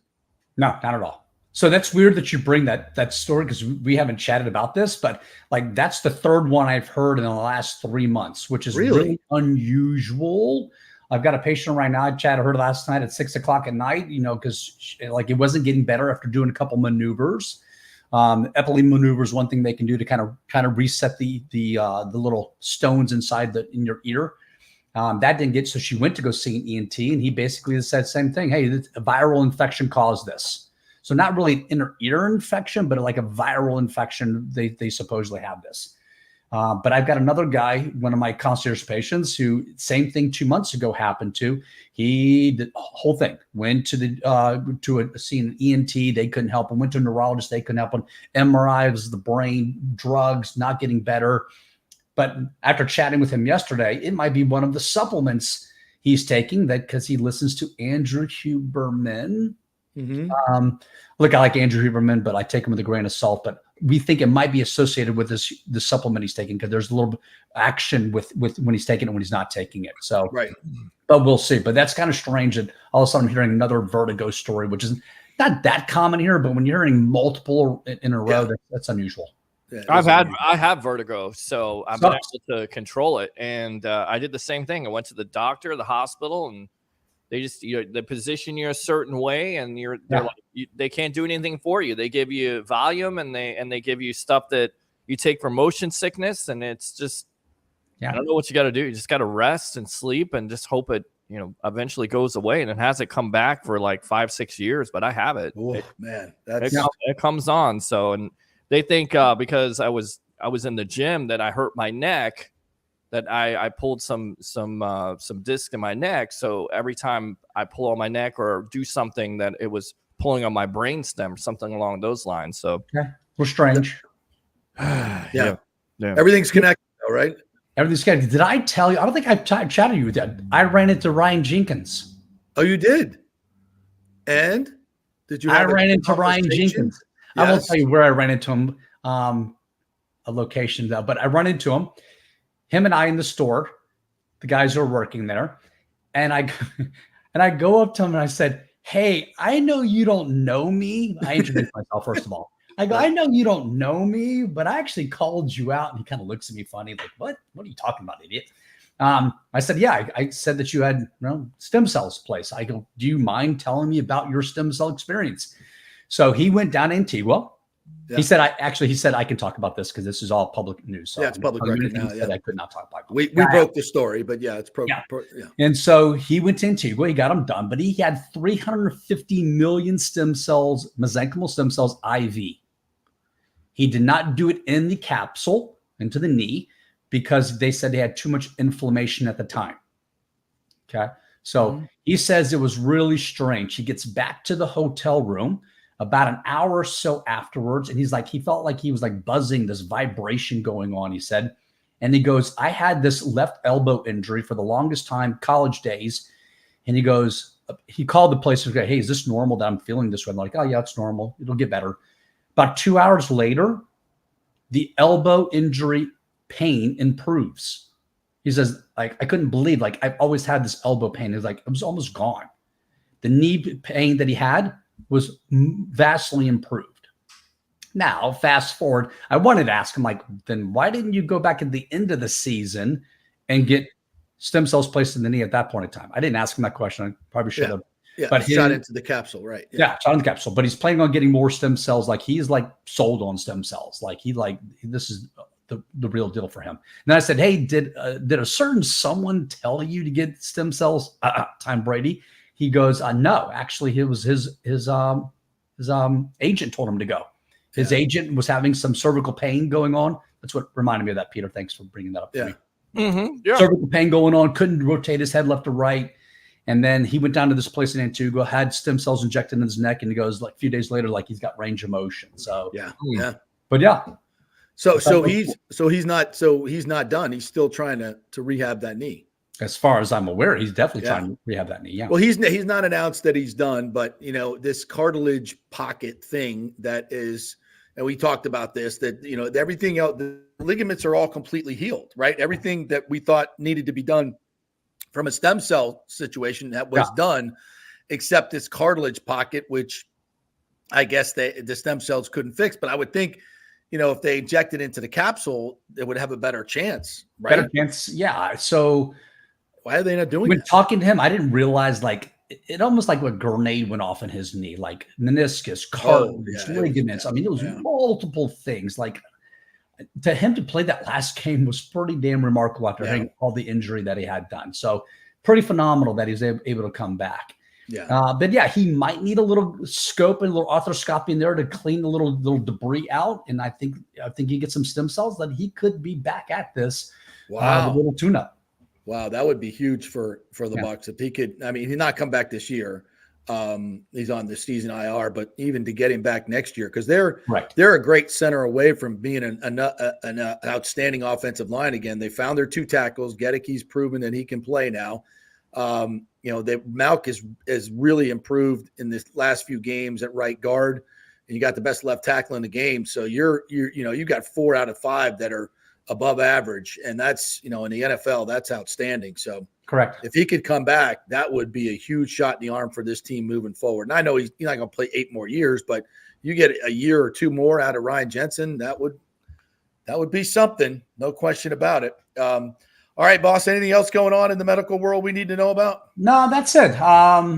Same old stuff, different day. Just, weight loss is still, everyone's wants to lose weight, as you know. Everyone's trying to get lean and mean. If you want to get that beach body, you got to start now, though. You can't wait till, springtime to start for that beach body. You got to start optimizing things now. So pushing a little true sculpt, true flex, true body, stuff out there right now. So look at my Instagram and take a peek at it. I'm coming to see you, by the way. I finally got health insurance. Finally got it. So I'm coming to see you, my friend. Let's get some labs, Peter. Yep, let's do it. And by the way, Scott Reynolds came on the other day and gave you a glowing recommendation, the best 2-minute live read that's ever been done on the show. Way better than mine. So yes, he had a glowing recommendation for you, which we will replay on the show many, many times. So I just want to let you know that. Thank you for all your help, my friend, and your dedicated service. For those who want to get this kind of attention and feedback and cutting edge thinking that you don't get anywhere else. BAMMC.com, correct? Perfect. Sounds great, man. Thank you, Chris. Appreciate it. Guys, have a great day. Well, bye-bye. All right, we'll take a quick break. When we come back, Ryan Nece is going to join us, former Buccaneer, also an outstanding college football player. I'm sure he has some thoughts on his college football playoff shenanigans. And we'll also be talking about his great foundation that continues to do incredible work here in the Tampa Bay area. Quick 3-minute break. Ryan Nece coming up next. Stay with us.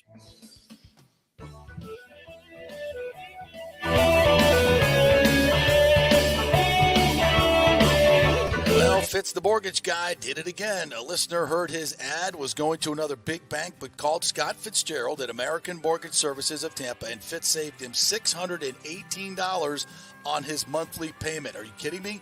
Folks, that's big money. Rates are going up, they're going down, they're going all over the place. Scott will shop your loan and save you lender fees and get the best rates. Email him, scott@amstampa.com, or call 813-294-7595. That's Fitz the mortgage guy. Lots of stuff going on right now, and these rates are going all over the place. You need somebody knowledgeable in the market that will work hard for you and get you the best deal. That's my man, Scott. He's done 3 loans for me, done thousands of loans for local folks here, works with a lot of the coaches and players in the area. He's the guy. 813-294-7595, or go to scott@amstampa.com. JP here for the Geddes Gordon Real Estate Group and our good friend Jane Geddes. Folks, simply put, there is nobody like Jane. Jane is a former LPGA 2-time major championship winner. She was also vice president of talent relations at WWE.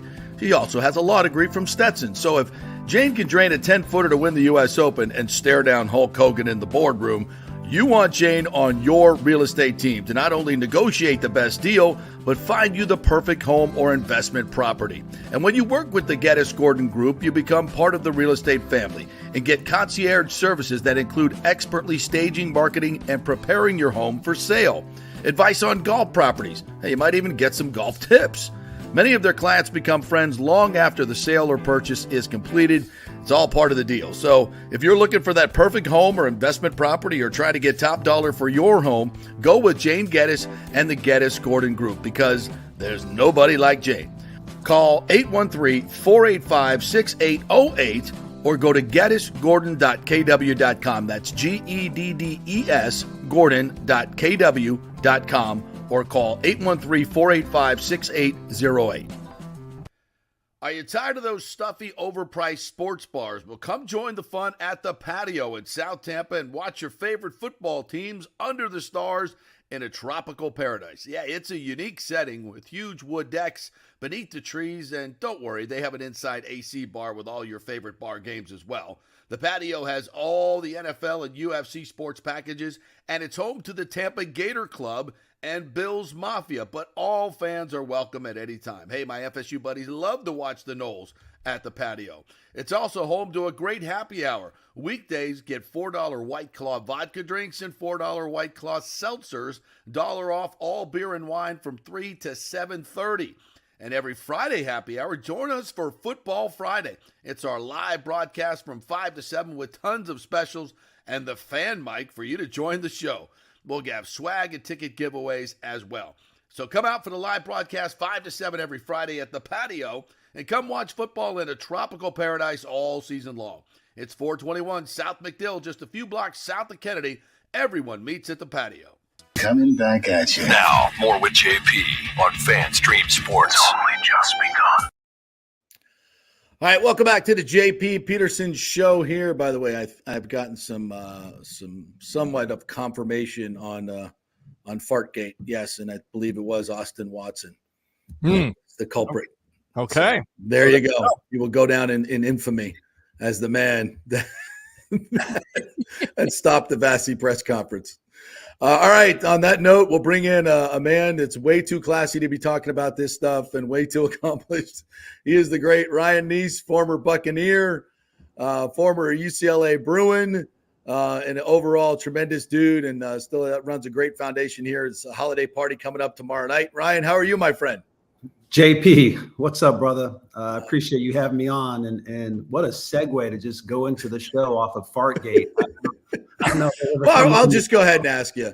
Did any of your teammates ever do that to you while you were doing an interview, do a drive-by and just, let one rip? Did anybody ever do that? JP, you know what teammates I had. Of course they did that. Of course they did that. Are we going to get some names? That's what I want to know. Yeah, I know, Peter, you want names. We're not dropping names. I'm not going to throw people under the bus, but yeah, of course that's happened. There's a code. There's a code, man. A man never gives that information up. Exactly. Yeah. So when you're done, I'll let everybody know who the culprits. Sorry. I bet Cole. I don't. Do you play with Culpepper, Brad Culpepper? Yeah, he can't. Yeah, 1 year. Yeah. He definitely would be one of them. He would definitely be a suspect. I'm not saying names. All right. He's playing the fifth. He's pleading the fifth. He's like the NCAA committee there. He's not saying exactly. Yeah. All right. So I got to get your reaction. Everybody in the world is talking about what happened with the college playoff. You played the games, right? You were on the field. You put your ass on the line. And I'm a Knoll. I'm transparent about it, but I'm trying to be as objective as I can. It was a screw job. There's no doubt about it. And I think people who played the game probably feel that more than anybody, right? Yeah, 100%. I think we've all realized in the last 12 to 24 months, the shift of college sports has changed, and the idea of student athlete, the idea that it's what's best for the student is really not really what the NCAA is trying to optimize for. They're trying to optimize for dollars. And when you think about the fan base of Texas, you think about the fan base of Alabama, you know what fan bases do? They travel well. When you have a strong fan base like that, they show up, they spend money. And not to say that Florida State doesn't have a strong fan base, but if you had to pick just on the economics alone of schools and TV revenue, all of those things are taken into consideration. And that's an unfortunate thing, because the reality is at the beginning of every season, every coach, every player goes, hey, if we run the table, if we go undefeated, we give ourselves a chance. We'll be in the playoffs, especially as a Power 5 school. And the fact of the matter, you had a school do that and get denied. Well, what motivation does any school have then if you're not in the SEC, or if you're not a part of the inner circle, or you're not a part of a school with a huge alumni base and have a big fan base? That's unfortunate. And the other part that I think is really sad, JP, is when you think about the fact of what Florida State accomplished. The fact that one kid can get hurt and get removed, and that impacts the entire team, and the entire team is punished because of that. I think that's unfortunate, and that sends the wrong message once again from the NCAA and the committee. And so I'm disappointed. Clearly, I'm a purist. I think the records speak for themselves. You either have a loss or you don't have a loss. It's real simple when it comes to that. And if it's not that simple, then clearly they're taking a lot of other things into consideration. And if the other things into consideration, guess what those things are? It's money. And so that's the business politics. Yeah, and you having played on a team that won a championship on defense, a great defense, and what FSU showed with their defense and how it stepped up in those final two games, 38 possessions, 1 touchdown. And that came on aided by a horrible roughing the passer call. Like an epic performance by a defense that I'll put into the championship and let them play anybody. They're not going to get run off the field. I mean, that's such ignorance by the committee. Yeah, I mean, and also think about it like this. If let's think about Brock Purdy with the 49ers. Yeah. Think about that story and what he was able to do and elevate his career. No doubt, the younger kid, this backup, he took a little bit of time to get his sea legs, but a couple of games under his belt. Who knows what unlocks? Who knows what competitive, beast is inside of him, that when he steps into the opportunity to have the limelight to step into the playoffs, that he shines and creates an unbelievable sport. That's the beauty of sports. Yeah.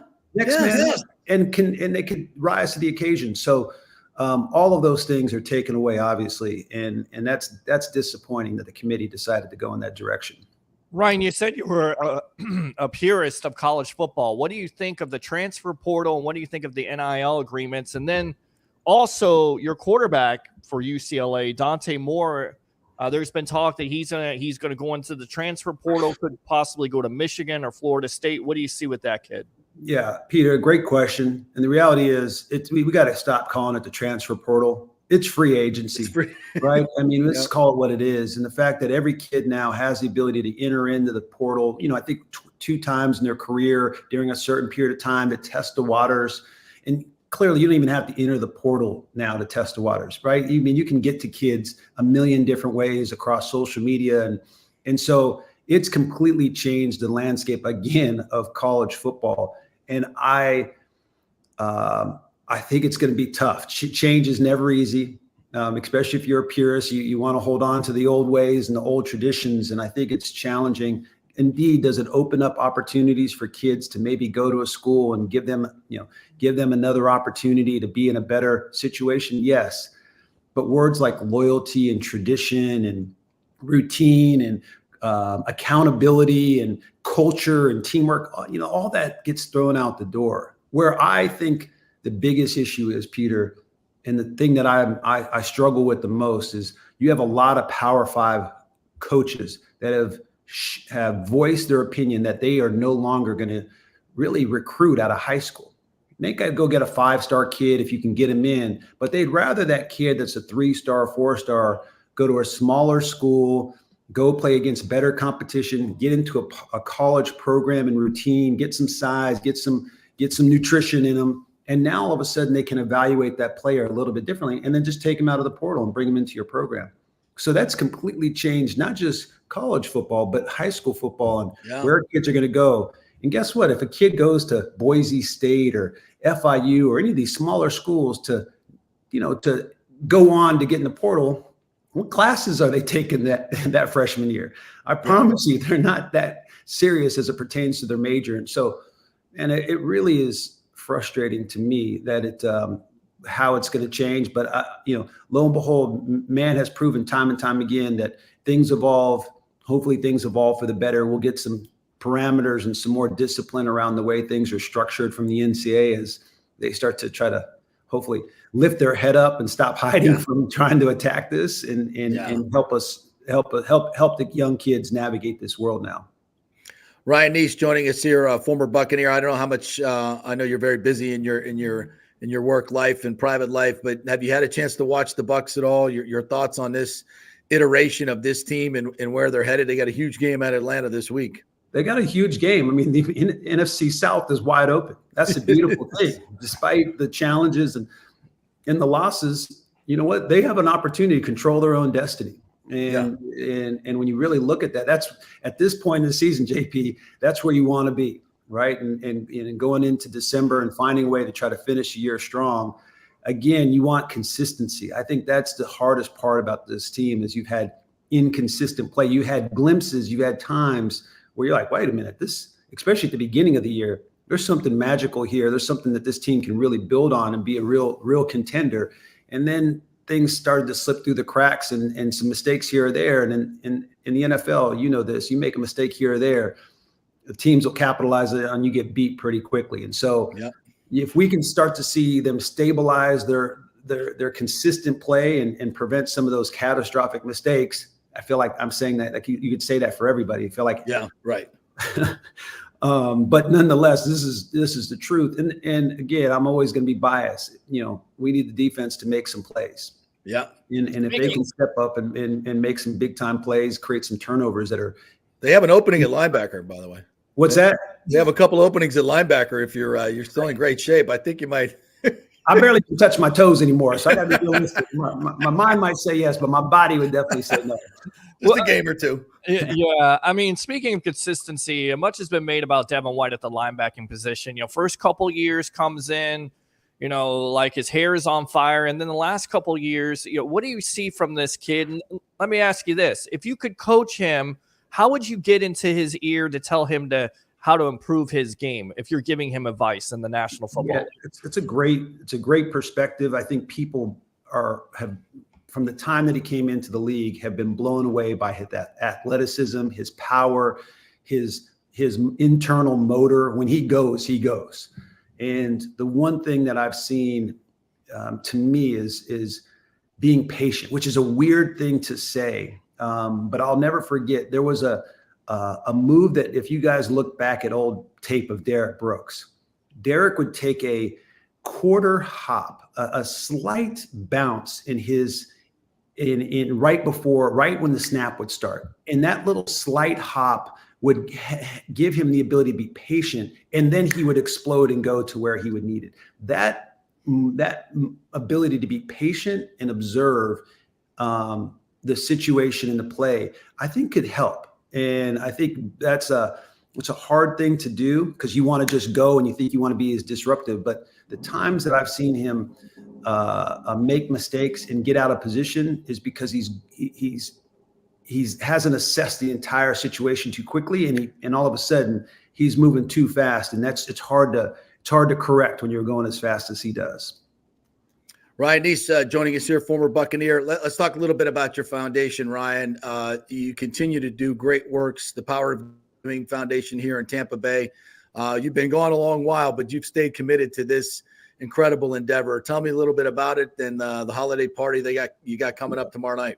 Yeah, JP, I appreciate it. Hopefully I'll see you there, and first drinks on me, maybe the second and the third as well. But Tampa's always been so great to me. And since I've moved there a number of years ago, the city of Tampa has embraced me, and it's the least I could do to give back. I'm so grateful for all that the city's done. And so we're excited about our foundation. We're going on 18 years, JP, which is amazing, finding ways to teach and inspire young minds in the city of Tampa to embrace the power of giving through our student service program. And so helping these young high school juniors and seniors understand how to serve others is what's rooted in the curriculum that we teach at our foundation. And tomorrow night, every year we throw a pretty exciting holiday party. It's an opportunity to rub elbows with the who's who in Tampa, but most importantly, just good people. And you have a great time. You have open bar and food and drink. We'll have a casino night tomorrow night. It's at Orlo. VIP room starts at 6:00. So Orlo down in South Tampa. It's a really cool venue. Looks like a house, so it's compartmentalized into different rooms, and so people can get lost. But great DJ, great music, and I'm really looking forward to just seeing everybody and celebrating. The reality is we all can be a little grateful. We've all been blessed, and sometimes the best way to recognize how you're blessed is to bless others. And so really appreciate those that are coming out. So anybody that's listening, if you want to come out, if you tell me you've been, listening to the radio show and you found out about it, I will take care of you personally, and I will make sure we have something special for you, some swag for you. If you tell me that you are a fan of the show and a fan of JP, nice, and listened in. So hopefully we can make that happen. We'll see you guys tomorrow. And what's the website they can go to? It's probably need, if you want to buy tickets, you want to know how to get there, you go to RyanNeceFoundation.org, RyanNeceFoundation.org, and you'll get all the details there. Yep, come on out. It'll be fun tonight, and you'll get something special from Ryan. There you go. Awesome, man. Thank you so much. Always great catching up with you. Can't wait to see you again tomorrow night. Thanks, buddy. Absolutely. Go Bucs. Go Bucs. All right. Good stuff here. Yes, good stuff. Yeah, I love. He's so thoughtful. He's played the game. He knows all these things. He's a great analyst. He makes a lot of money in the investment world. Doesn't need to coach or do any of that stuff or be a broadcaster, but he could. He's just a brilliant dude, and what a great heart, great role model. All right, quick break. When we come back, one of our new sponsors, John Acosta, great banker, local banker, been doing it for a long time now with Synovus Bank. One of our new advertisers, and he's got a couple of nuggets for the playoff committee or this entire controversy that are very, very interesting. So quick break, back with him in a second.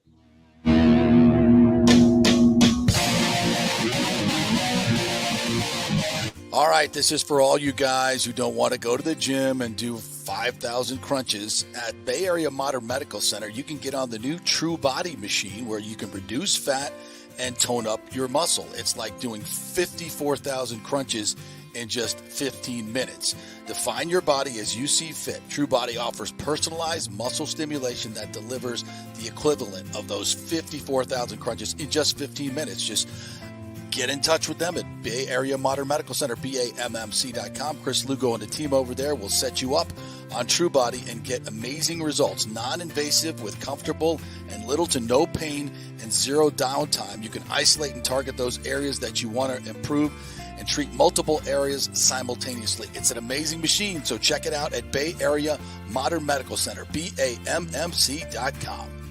Hey, the holidays are almost here, so take advantage of our layaway offer at the Gold and Diamond Source. Reserve your favorite piece now and pay in easy installments, making your holiday shopping stress-free. And engagement season is here as well, and we've got the largest selection of engagement rings, so visit us to find that perfect ring for that special moment. Looking for financing options? How big a ring can you get when we give you 3 to 5 years interest-free financing to make your dream jewelry more affordable? So this November, make sure you choose the Gold and Diamond Source for jewelry that's always stylish and unique, because your special someone deserves something to be thankful for, right? Find the perfect gift at the Gold and Diamond Source. Don't settle for factory-made imitations, folks. Make sure it's a Gold and Diamond Source diamond for a truly special piece of jewelry. It's the best folks in the world, Julie and Steve Weintraub at the Gold and Diamond Source, 4800 Ulmerton Road, always online at thegoldendiamondsource.com. JP here for my good friends at Italiano Insurance, and they did it again. Once again, Italiano Insurance stepping up with the best customer service. I was in a bind. My old insurance company, my auto insurance, jacked up my rates, so I called Charity at Italiano Insurance, and she stayed till 9:30 at night until she got my insurance done. And guess what? She searched all these companies for me. I didn't do the work. She did. Saved me $1,000 on my annual premium. $1,000, folks. That's real money. And that's what you get at Italiano Insurance. Great customer service. And here's another note for you, by the way, with hurricane season up. 40% of people in Florida are underinsured. That means if you have something happen during a hurricane and you need replacement costs, you're going to get 40% less than you deserve. Can't let that happen. Call the folks at Italiano Insurance and get them to help you out in both those regards. They will save you money and keep you insured properly. That's 813-877-7799. Great folks in the community, been doing it for over 60 years. Italiano Insurance, 813-877-7799. Coming back at you. Now, more with JP on FanStream Sports. It's only just begun. All right, JP Peterson Show, where we want to welcome in a new sponsor and one of my longtime friends, fellow Noel, John Acosta of Synovus Bank. What's up, Johnny? How are you? All right, he's not coming in here. So tell him just to call in. Can we hear him? Yeah, can we hear you, John? Are you there? Check. All right, what's that number? Oh, of course. 727-255-0391. It's 727-255-0391.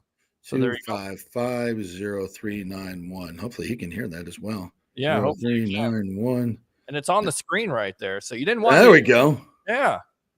We'll try that. I thought he could, his mic was working. So technology though, we'll see him. Hopefully he can call right in. And exactly.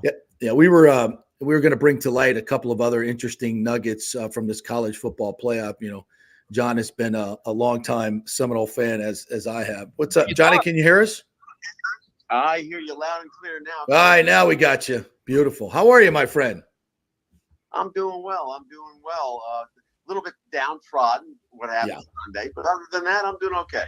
Yeah. You obviously have been an Ole Miss fan for a long time. What was your emotion like when you saw that Alabama logo pop up on the screen? Oh boy! You know what? Before we get into that, two quick things, JP. Number one, I want to thank you for having me on the show when all you do is talk about flatulence.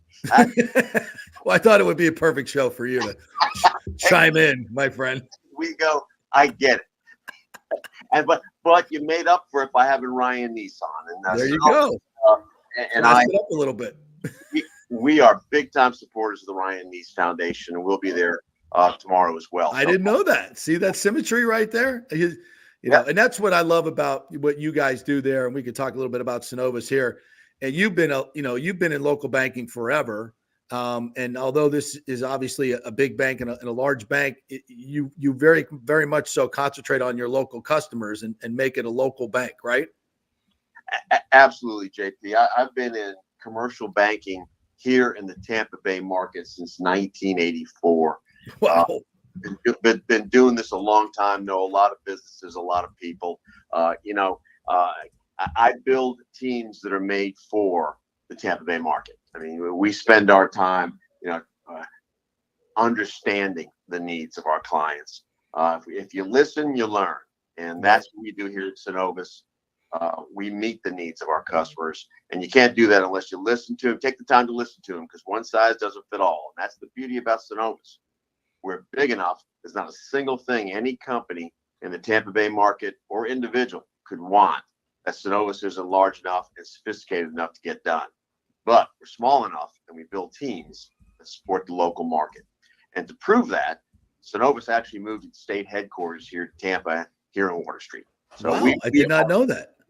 We are committed to the Tampa Bay market. Absolutely. And one of the things I love about you guys is you support the Ryan Nece Foundation. I mean, you've lived here, as you mentioned, your whole life. And you guys support the local community. You support the local charities. And, that's not necessarily something you could say about these bigger banks. Yeah, they throw money at things sometimes, depending. Right. They're in, they're out. We're in, and we're in for the long term. And while I haven't been here my whole life, because you're forgetting we were high school rivals. Remember? That's right. That's right. That's right. You grew up in Hollywood as well. I forgot about that. Yeah. Or at least I did my high school years down there. But I appreciate you giving us the opportunity to sponsor you. Love the show. Oh, always have. Yeah. We like supporting you because you too are local market community. That's why I wanted to sync up with you again, because we both have the same goals, and that is, let's do business in our market. Absolutely. I love it. Well said. We're going to use that in the commercial. All right. Now, I've teased that you had a couple of nuggets for the folks that they may not know about this whole controversy. So let's hear them. I think they're very interesting. Well, thanks, JP. I'm trying to get over this, and every time I'm getting there, I run into another one of our buddies. Yes. We start commiserating again, and I'd like you to fact check me on this, but since game day's inception, and I think that was in 1993, if I'm not mistaken, thereabouts, where they actually started going to the different locations. The FSU Notre Dame game, 93. You're right. Exactly. Fact check that. I was there. Exactly. I was too. Exactly. They have gone to every single playoff team's game. It may not have been a home game, but it would have been an away game. Since their inception, this year they never visited a game that Florida State went to. How about that? I just found that okay. It makes you think we never had a shot. Yeah, truly never had a shot. It makes you think ESPN's got a little something in for it. I remember thinking about that during the year. I'm like, I don't think game day's gone to FSU or any of their games. Not the Clemson game, not the Miami game, not the Florida game. They went to James Madison. They went to some crazy places. Top 10 teams. They didn't go to that one. Yeah. Bizarre. Very, very, very bizarre. And I think we now know why. Now, there was another one that you found that I think is even more interesting. What was that one? If you go back to the timeline of this whole debacle, after the championship games, the conference championship games, not before, this is after, Vegas came out with their odds on who's going to make the playoffs. Florida State, 85% chance. 85% chance. Alabama, 35% chance. Okay. Then you watched ESPN did all their stumping for Alabama. They allowed the commissioner to come on. What they give close to half an hour? Yeah. I mean, I don't forget how much time they gave it, but did they allow the ACC commissioner? No, didn't see Anyone Jim else? Phillips. Well, anybody else? No. Well, but right before they did the announcement, Florida State was down to I think it was 50% chance of making the playoffs. Alabama was up to 50. The fix was in, and they knew it. And Vegas had found out. I mean, they spent so much time politicking for it. It's a travesty. You know, the old saying back before we had social media was, you don't go to battle with people who buy their ink by the barrelful. That's right. You can't beat ESPN. They control the narrative of sports. You just can't.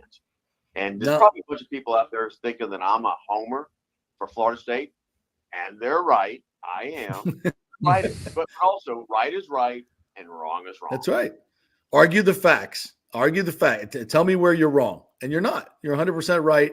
It's a travesty, and you know, and what happens when things like this happen? We try to move the story forward, and how do we learn from this? How do we get better? Well, we're going to a 12-team playoff, but the other thing you have to realize is this corruption and the way ESPN has a stranglehold and controls the fates of these teams and these players like this has got to end. It has to be found out. So I know it sounds stupid for people. People are like, oh, Rick Scott, don't you have better things to do than subpoena the records of the college football playoff? Well, you know what? There's hundreds of millions of people invested emotionally in this game, and people of his state especially. It's his job to do that. And the same thing with Ron DeSantis, as far as I'm concerned. Yeah, and they're invested financially as well. That's right. Will the 12-team playoff make it better? Well, it would have eliminated this controversy of Florida State getting in. But go look at the top 12, JP, and tell me there's one team in that top 12 that is not SEC, Big Ten, or will be SEC and Big Ten years. Florida State is the only one. Yeah. Well, and I think we know what we need to do, right? Get the hell out of the conference. Can Synovus loan FSU some money to pay this $160 million exit fee? Can we get that done? My pen doesn't have that much ink in it. but you know what? We'll do a loan participation. Okay, beautiful. That sounds good. Johnny, how can folks get in touch with you? And if they want to move their business banking over to a Synovus, which I highly recommend, I will be doing same. How do they go about that? Well, you know, we're a full service bank, whether it's consumers, commercial, or wealth management, mortgage, you name it, we do it. Visit one of our friendly Synovus branches. Heck, they can call my line directly if they want to. 813-577-7888, and I'll get them to the right place. 577-7788. 577-7888. 78. Oh, lots of eights there. All right, beautiful, Johnny. Hey, good stuff. You brought some really good stuff to the table. I look forward to doing this more often. That's fantastic. Thanks, buddy. I appreciate it. Thank you for your sponsorship, and thank you for all you guys are doing in the community. And I'll see you tomorrow night. You got it. See you, bro. Thank you. John Acosta right there, Synovus Bank. Those were very interesting nuggets there. Why did they not go to Tallahassee, an undefeated team in a Power 5? I would venture to say they've never done that either. Had an undefeated team so late in the season, and they just – Paul Feinbaum said it. Mm-hmm. Nobody likes Florida State because they didn't stay in their spot and take it up the ass with their lack of revenue and just stay in the ACC. While these other teams that they're trying to compete with, Wake Forest doesn't care about competing with Alabama or Florida. FSU does. And that's why they try to improve their station. And for that, they got punished. Not cool. No. Not cool. And plus, they would join the SEC if they didn't have to pay a freaking $160 million exit fee. That ESPN, you could go very far as to alleviating that, by the way. You're the one that's holding the feet to the fire. So, well, I guess we got some bad news here. It looks like, according to TJC22, Johnny Wilson is entering the draft. Do we have any confirmation on that? Because there we go. And the exodus begins. Yep. My scenario is not going to happen, unfortunately. And I can't blame him because I don't blame him. I don't blame him. Of He course could have not. went into the drafts. Of course not. Not at all. Not one bit. And I'm not putting it on Johnny at all. God bless you, my man. You gave us everything you could. You busted your ass. You put your ass on the line, and you got screwed. You got screwed. So, yeah, good luck in the NFL, partner. Appreciate you, everything you did. No grudges here. It is what it is, man. Go get them. Can we confirm this? The Orange Bowl just canceled their media session with Georgia and FSU for tomorrow. Is something up? Yeah, the players are dropping like flies. Yeah, right. Yeah. We listen. This is we talked about this. Yeah, go to the game. Go to South Beach, enjoy all the fun, eat all the food, get your swag bags, collect your money go out there, have a coin flip, and take a knee. Take a knee. There you go. There you go. Just say you're protesting. Yeah. Say you're protesting. Or COVID. And you got COVID. Don't play. Yeah. Don't play. It. Yeah. I'm protesting and I got COVID. I can't play. That's it. And they can't do anything to you. But you know what? The ratings for that game, 0. And you know how much you're going to have to pay back to the advertisers? ESPN, lots of zeros. Lots of zeros with probably a 9 or 10 in front of it. So good for you. I love it. Maybe you win that way. I would. Just say it's a travesty. I'm taking a knee. Yeah. And I'd go out on the field and take a knee and let Georgia run up and down the field. I'm offended by the college football committee's decision. We're taking a knee and we got COVID. There you go. What are you going to do? Bye-bye. Bye. What are you going to do? Sue me. Yeah. We showed up. We were on the field. We just, we weren't good enough. I'm not going to make you money if you're not. Wouldn't that be a scene? Wouldn't that be a scene? Let's do it. God, can you imagine the visual on that? Yes, let's do it. And no fan, let the fans know, nothing official. Like, don't show up, don't spend your money. We're gonna take a knee, so don't show. Like you got one side filled with Georgia fans, and like the other side of the stadium is empty. Yeah, sounds pretty good to me. All right, sounds pretty good. We got some breaking news in baseball. Looks like the Orioles are going to sign Craig Kimbrell, 9-year All-Star there, 9-time All-Star, and it looks like possibly the Reds and the Rays could have a trade depending on how the Reds view themselves. That has been a team that's gone after Tyler Glass now. That could be happening. And then, of course, the rumor is also that they could be trading the Rays, Randy Arozarena and Aesop Paredes. Paredes? Yes, Paredes, yeah. Paredes, yeah. So there you go. Yeah, here it comes. The dismantling of the team to save money. Yep, dropping it down to $75 million. Not over $100 million. I don't think we'll ever see over $100 million. And then not with this owner. Can you imagine if this team, and you could make the case, this team, if Glass now is traded, Paredes is traded, Rosarena is traded, and they're in the bottom of the division, and they go forward with this ridiculous idea, the Trop will be empty all year long, even with their $10 tip. He's like, nobody's going to be showing up. They put and then pass the stupid St. Petersburg Rays thing. Like, we're not giving you the money unless you call them St. Petersburg. It's just like, and then they just spend $1.2 billion to build a stadium where nobody wants it. This is the most perfect government corruption thing ever. Dumbass thing. Stu will be walking away with all this freaking public money and sell the team and just be laughing on his way out the door at all of us. Not all of us, just the people in St. Petersburg and the mayor. Yeah. Yeah, I mean, Randy Arozarena, just putting that out there on Facebook as a possible rumor.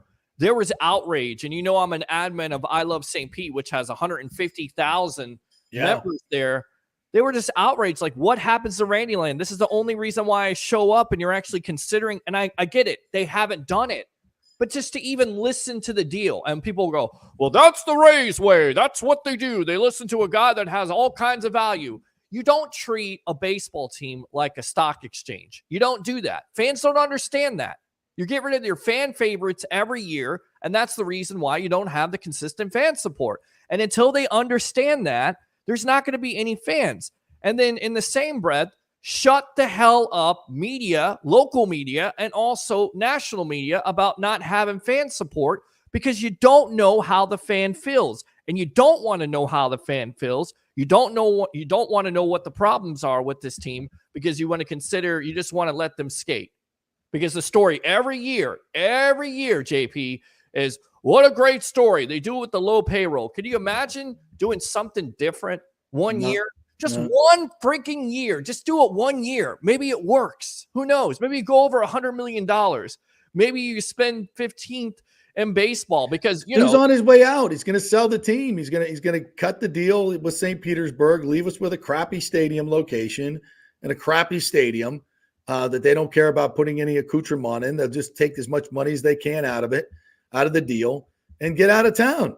And we'll be left with a terrible, just like Miami, a stadium in a terrible location that nobody goes to. And just like Jeffrey Luria did to Miami, we'll make the same stupid mistake and let this owner do it because the mayor and the council think that this is something that's great for St. Petersburg, and it's the dumbest thing you could ever do. You know what happened to all those politicians in Miami? They got thrown out, and their political careers are over. Yeah. So before you make this tragic mistake, Mayor, shut it down. Tell Stu to pound sand and build a convention center and do what's right by the majority of your constituents, not just because it's your ego that you don't want to lose the Rays. Smarten up. $65 million guaranteed opening day guaranteed. You watch. People go, well, the Rays never do anything wrong. Really? Blake Snell's out there. He wanted to know what you were talking about. How about the pitcher there for the Atlanta Braves who just got another $20 million? Charlie Morton. Yeah, he was done. Yeah. We don't want to pay him $15 million. He's not worth it. Let's get rid of Randy Arozarena, who's the face of the franchise and who electrified not only this team, the fan base, but also across Major League Baseball. Let's have him go to another team like the Seattle Mariners or somebody like that. Let's do that. Yeah. Let's do that. Let's just continue to be a farm league. And people go, oh, they got 90 wins. Yeah, okay, 90 wins. Who cares? How many World Series championships you got? Scored one run in 150 innings in the postseason. I love the Rays, but they do the same thing over and over again. And the story never changes. It's the same story. It's like a Hollywood, recap or remake. It's just crap. It's crap every year. Uninteresting remake. Yeah, like most sequels. Yeah, exactly. All right, Peter, great job today, my friend. We had a bevy of guests. We had a big thanks to Dan Lucas, who joined us today, Ryan Nece. Go to RyanNeceFoundation.org to get your tickets for tomorrow night's party at the Orlo. See all the famous people there. And if you tell them you heard it on the JP Peterson show, Ryan said he's going to give you an extra bag of swag. So how about that? Nice. RyanNeceFoundation.org. Go there and sign up. All right. Great job, everybody. Thank you to Ryan Nece, Chris Lugo, the great Brian Fasulo with the classic, one of the best segments of all time on Fartgate. So hope you guys had a great time. We'll see you tomorrow.